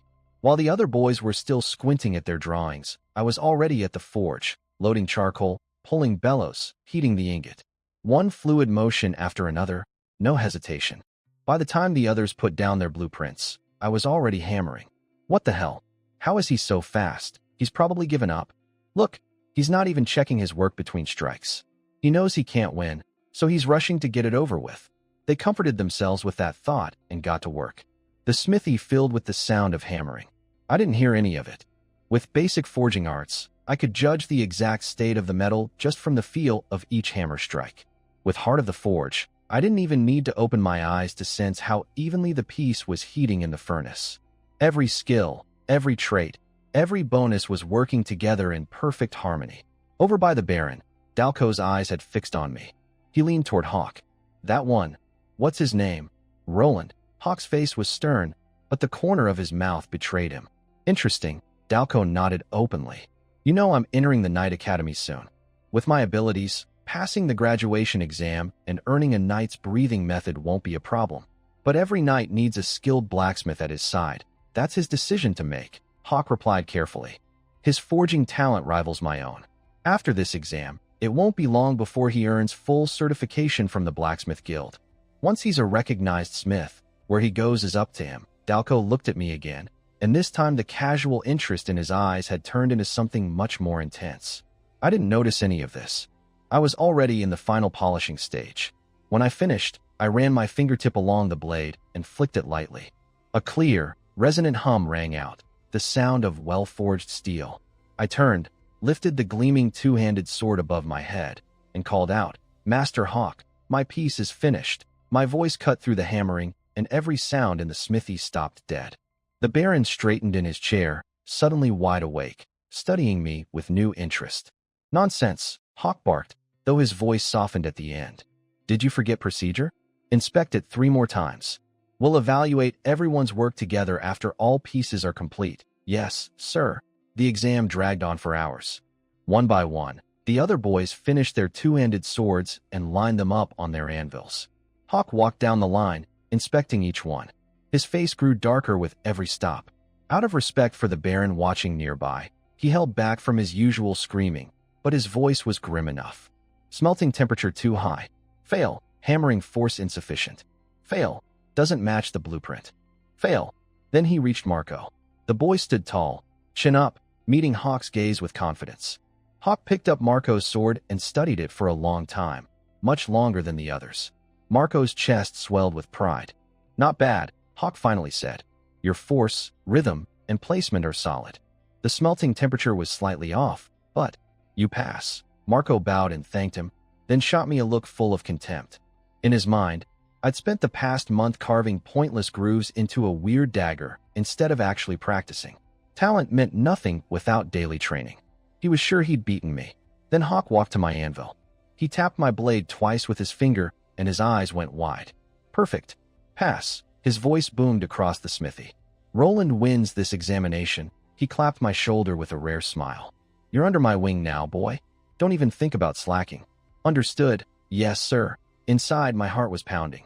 Becoming the Baron's official blacksmith apprentice meant a steady monthly wage, a real social position, and the chance to keep improving my forging skills. Everything I'd worked for. "This isn't fair." Marco's voice cracked with rage. He was shaking, fists clenched white. "He's just some nobody." "My father is." Hawk didn't get angry. He just picked up both swords and slammed them together. The crash of metal rang out. When the dust settled, my blade had only a few shallow scratches on the edge. Marco's had a deep, ugly chunk missing. Marco stumbled backward, all color draining from his face. His best work, the finest piece he'd ever forged, and it wasn't even close. He glanced at the iron hammer on his anvil, then at the armed guards beside the Baron, and slowly lowered his head in silence. Hawk dismissed the failed candidates and told them to leave by nightfall. The Baron stood, gave me an approving nod, "Well done, young man," and left with his guards. Dalco lingered a moment, smiled at me, and waved before following his father. I'd caught snippets of his conversation with Hawk earlier. Apparently Dalco was about to enter a knight academy and wanted a skilled personal blacksmith. He had his eye on me. Hawk told me to pack my things and report to the East Smithy. Then he strolled off humming a tune, happier than I'd ever seen him. Alone in the empty smithy, I finally let myself clench my fists in triumph.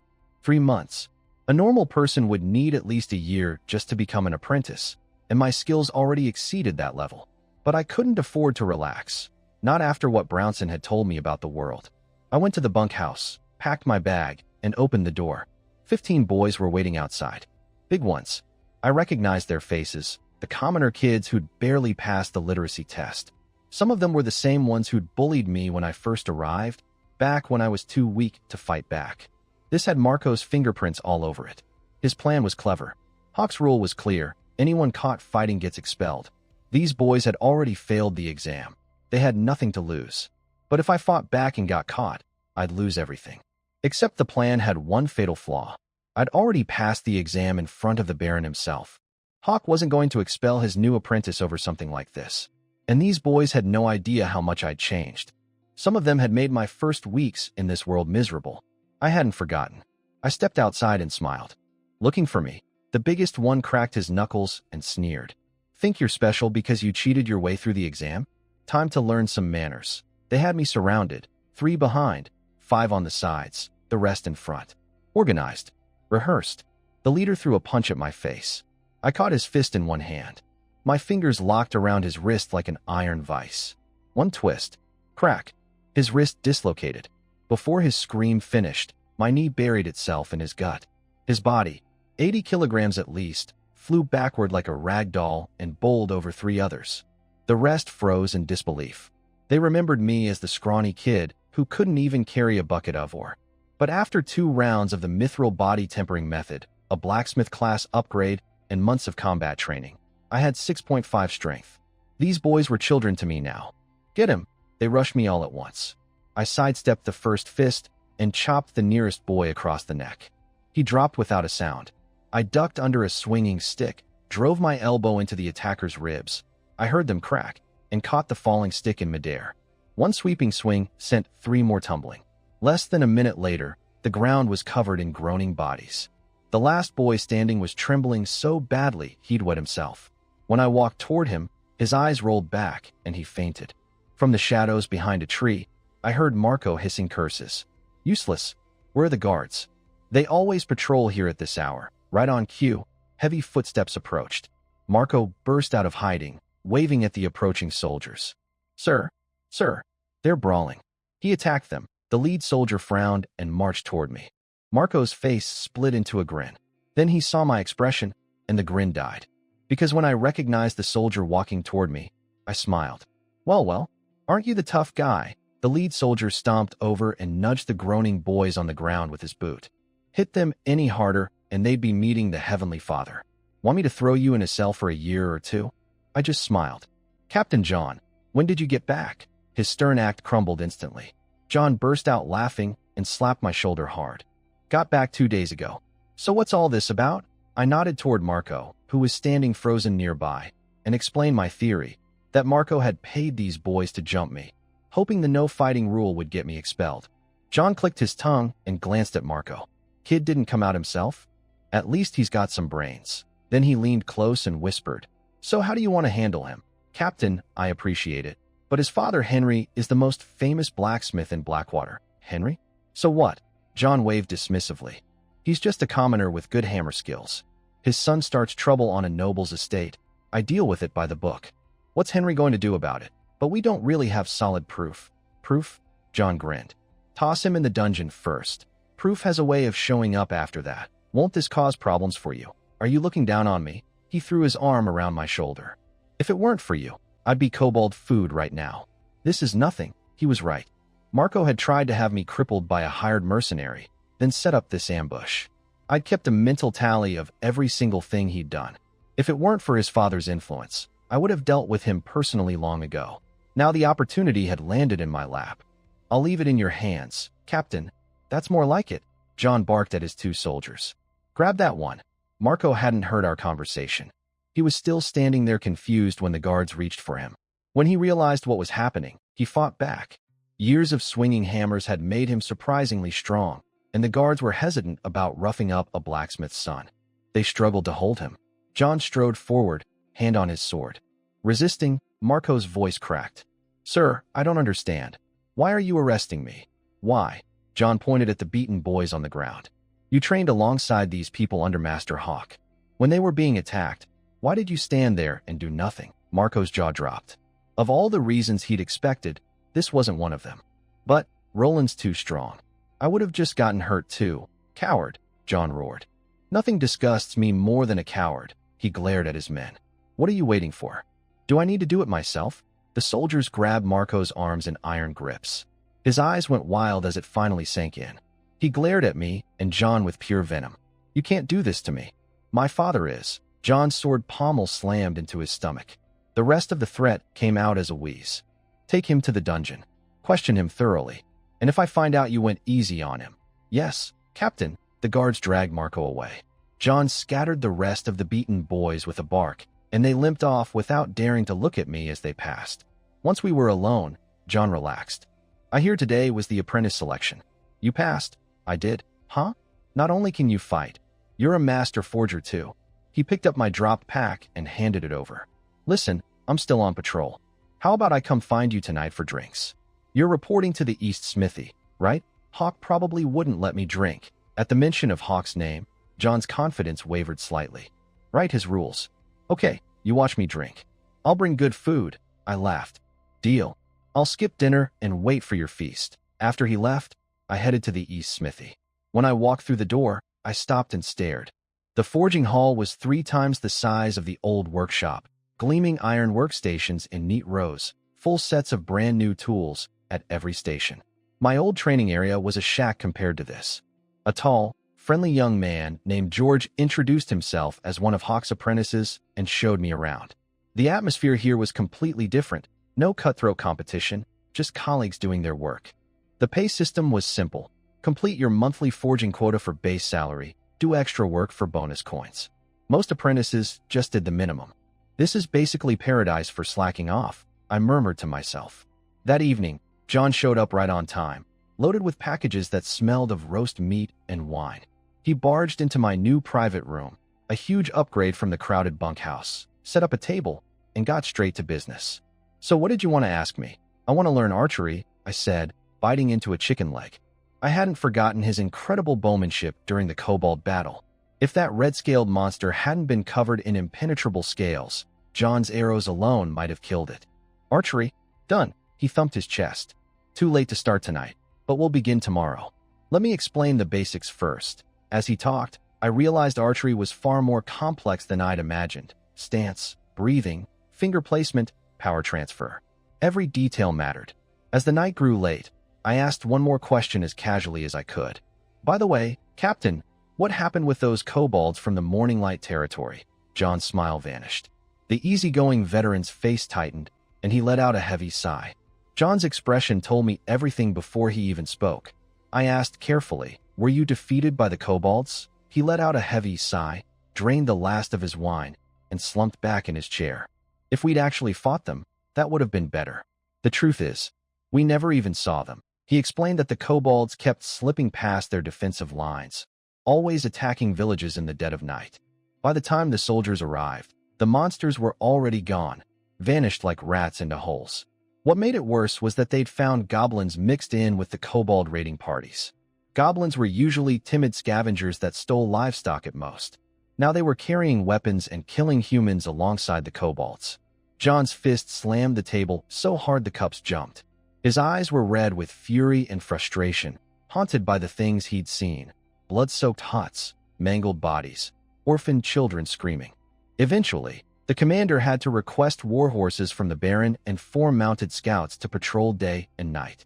That slowed the attacks, but the scouts' last report was troubling. The monsters were moving toward the Black Fir Forest. "Huh, Knight Beckham is stationed there," John said, his confidence returning. "Those filthy creatures won't last a day against him." After he left for his patrol shift, I sat alone, turning things over in my mind. The Black Fir Forest. First, the monsters there had gone wild. Then the Morning Light territory erupted. Now, all the creatures were converging on the same forest. After what Brownson had told me about magical elements possibly returning, I couldn't shake the feeling that something deep in those woods was drawing the monsters in. But I didn't have enough information to figure out what. I decided to ask Brownson about it once I settled into my new routine. I fell onto my new bed, wonderfully soft compared to the old bunkhouse, and was asleep instantly. The next morning, I reported to the East Smithy bright and early. Hawk assigned the day's tasks, farm tools for spring planting. Compared to weapons, these were laughably simple. I knocked out my entire quota before lunch. Then golden text appeared, 1 finished item forged. Basic forging arts 1 experience. Farm tools counted as finished items. My heart leaped. I'd been worried that only proper weapons would qualify, which would have meant months of slow grinding. But simple tools like hoes and shovels were fast to make. I could produce several per day. I noticed the other apprentices had only made 2 or 3 pieces each and were already chatting in groups. George had told me the system was strict about tracking materials, so I couldn't secretly use extra or like before. But if I could help other apprentices finish their work. George, I finished my tasks. Want me to help with yours? Consider it thanks for yesterday. He laughed and tried to wave me off, but I insisted. He finally shrugged and let me at it. By lunchtime, I'd completed his quota too, racking up more experience points. Lunch was incredible compared to the old days. Fish soup, thick slices of cured meat, boiled eggs, and a pat of real butter for the black bread. I wolfed down 3 full servings. Ever since the mithril body tempering method, my appetite had been growing. Speaking of which, my body should be ready for the 3rd session soon. I needed to find out if the skill could reach level 3. I rushed back to the smithy and grabbed another apprentice's unfinished work. I was deep into hammering when hoofbeats thundered outside. A tall figure strode in against the setting sun. I couldn't make out his face through the glare. Hey, Roland. He threw back his cloak, revealing a head of bright gold hair. Remember me? Dalco. I started to bow, but he caught my arm and held me up. The strength in his grip startled me. He was noticeably stronger than me. Don't be so formal. He slung his arm around my shoulder. Are you free tomorrow morning? George hurried over, politely trying to explain that I was new and still had work to learn. Dalco's smile didn't waver, but something cold flickered behind those amber eyes. Oh, but I heard Roland already finished more than his share of today's work. George started sweating. I stepped in before things got awkward. Whatever Dalco wanted, I didn't sense any malice from him. From the original Roland's memories, Dalco was flashy but not cruel. And if something did go wrong, I could handle myself now. George, it's fine. Please let Hawk know I'll be out tomorrow morning. George nodded reluctantly and walked away. Great. I'll come get you at dawn. Dalco clapped my shoulder hard enough to bruise, laughed, and swept out of the smithy with his cloak billowing behind him.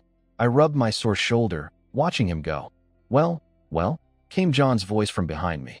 I turned to find the old soldier standing there with a knowing smirk. I had no idea you knew young Master Dalco. You know him? John asked. I shook my head. Technically, the original Roland had been Dalco's stable boy, but the young lord had clearly forgotten all about that. I figured he'd noticed my forging skills during the exam and wanted to recruit me, but I wasn't sure nobles in the Golden Valley Kingdom typically bothered courting commoners.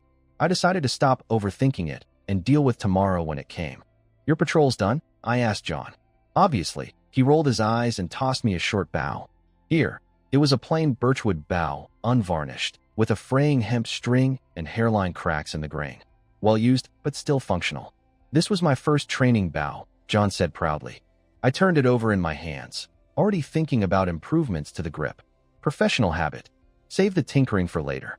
Make yourself a new one once you've actually learned to shoot. He led me to a training ground on the northwest side of the estate. Sand floor, battered straw targets, wooden practice weapons on racks. He handed me an arrow and pointed at a target 20 paces out. Don't worry about the bullseye. Just feel the draw weight. Aren't you going to demonstrate first? I asked, hoping to use focus like I had with the lion swordsmanship. John shrugged and casually drew, then put an arrow dead center. But when I activated focus and watched carefully, I realized something deflating. His form had no fixed technique at all. None of the fundamentals he'd taught me last night were visible in his own shooting. His skill was pure instinct built over years. Archery isn't like swordsmanship, he said. Stance, breathing, finger placement, there's no rigid standard. You adjust everything to fit yourself. And more important than any technique is feeling. Feeling, yes. Feeling. He closed his eyes, drew, and released. The arrow buried itself in the bullseye again. Eyes shut. Focus wasn't going to shortcut this one. No elegant form to copy, no sequence to memorize. I just have to grind it out the old-fashioned way. I knocked my first arrow, recalled everything John had told me the night before, and released. The arrow nose-dived into the sand several steps short of the target. John howled with laughter. Good power, but your feeling needs a lot of work. And you're way too stiff. Archery runs on muscle memory and instinct. Thinking too much actually hurts you. He adjusted my stance from behind. Left foot forward. Shoulders relaxed. Stop being a wooden plank. Then he told me something unexpected. Don't stare at the bullseye. Look at the whole target. Let your body learn the distance. When I stopped trying to aim precisely, my arm naturally found a better position. The next arrow grazed the target's edge. Progress. For hours, I repeated the cycle: draw, aim, release. Sweat soaked through my shirt. My fingertips turned raw from the bowstring. After each miss, I worked John's tips into my form, adjusting bit by bit until the movements started feeling natural. By sunset, I was hitting the target 3 or 4 times out of 10, miles from the bullseye, but John was pleased. At this rate, you'll match a fresh recruit within a month. What was your first shot like? I asked, shaking out my sore fingers. He grinned. Way worse than yours.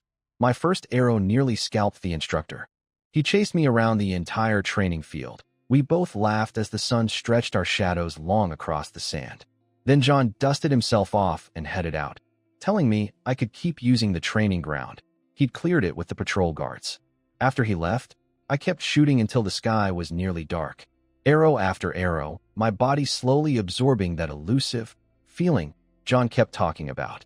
My movements grew smoother, my aim tighter. Then, just as the last light faded, golden text appeared. Skill acquired. Basic archery, level 1. Detection complete. You may now take the basic class. Hunter. Requirements: Strength 1, Agility 2, any level 1 archery skill, 2 survival-related skills, 0 halves. You do not currently meet the advancement conditions. Hunter. The new class wasn't surprising, but the requirements caught my attention. 2 survival-related skills, and I had 0. What counted as a survival skill? Fire making? Water purification? Identifying edible plants? Too many possibilities to sort through tonight. I gathered the scattered arrows and headed back. On the way, I stopped by Brownson's shack to ask about the Black Fir Forest situation, but when the door cracked open, he looked terrible, sunken eyes, labored breathing, a feverish intensity about him. And through the gap, I sensed something with my heart of the forged trait, a fire source inside, radiating agitated, unstable energy. 5 days, he said hurriedly, glancing back into his room. Come when we agreed, and I'll answer everything. Then he shut the door in my face. Whatever he was researching, it couldn't wait. I filed it away and went to bed. Dawn brought the thunder of hoofbeats. Dalco was already outside my door with 2 guards and 4 horses, dressed head to toe in hunting gear with a jeweled dagger at his hip and 2 finely crafted short bows in hand. Can you ride? He asked, slinging an arm around my shoulder. The original Roland had been a stable boy, so the body knew the basics. I mounted the gentle brown mare Dalco had picked for me, and after some awkward adjustments, the muscle memory was there but rusty. I managed to ride well enough to keep up. We're going hunting, Dalco announced, practically vibrating with excitement. So that's what this was about. He just wanted a hunting companion. As we rode, I realized this was a free chance to practice horseback riding, something that would normally cost a fortune. I split my attention between making conversation and improving my form. At a dense forest north of the estate, Dalco ordered his guards to wait with the horses, brushing off their protests about the Baron's safety instructions with an icy glare that wiped away his friendly mask for just a moment. Then the warmth snapped right back as he turned to me. Can you shoot? He pressed a beautiful short bow into my hands. You would, polished like glass, horsehair string, copper eagle engravings. Hawk's handiwork, clearly. Compared to John's battered old birch bow, this was a masterpiece. Dalco led us into the woods, reading tracks and broken twigs with impressive skill. Within minutes, he'd spotted a gray rabbit feeding in a clearing. Want to try first? I recalled John's lessons, that strange feeling he'd described, drew the bowstring, and released. The arrow punched clean through the rabbit's body. Not a headshot, but a kill. Brilliant, Dalco cheered. Golden text flashed. Combat experience gained. Basic archery 1 experience. Even hunting rabbits counted as combat? The theory and practice bonus was more generous than I'd thought. I remembered that killing regular kobolds had given me 3 points and the red-scaled variant gave 6. Experience scaled with enemy strength. Dalko spent the next few hours showing off his own skills, and I had to admit he was genuinely talented. His archery was only slightly below John's level, remarkable for someone his age. We bagged over a dozen rabbits and 2 deer-like animals. By the stream where we stopped to rest, Dalko pulled out his dagger and started skinning a rabbit with practiced hands. That's when it hit me. Would skinning count as a survival skill? Dalko, could you teach me how to do that? Of course, he seemed pleased by my interest. He demonstrated the technique, where to make the first cut, how to angle the blade between skin and muscle, how to work around connective tissue without puncturing organs. I activated focus and burned every detail into my memory. On my first try, I cut too deep and ruptured the intestines. The stench was awful. Second attempt was better but messy, uneven cuts, spots where I had to redo sections. Third time, everything clicked. Skill acquired, skinning, level 1. I checked my hunter class requirements. Survival skills, 1/2. My heart jumped. Skinning was definitely a survival skill. Incredible. Dalko shook his head in amazement. Riding, archery, and now skinning. You pick up everything so fast. Honestly, Roland, you should consider. Before he could finish, rustling sounds came from the undergrowth nearby. We exchanged a glance, set down our knives, and drew our swords, peering into the trees. Short, shadowy figures were emerging from the dense forest.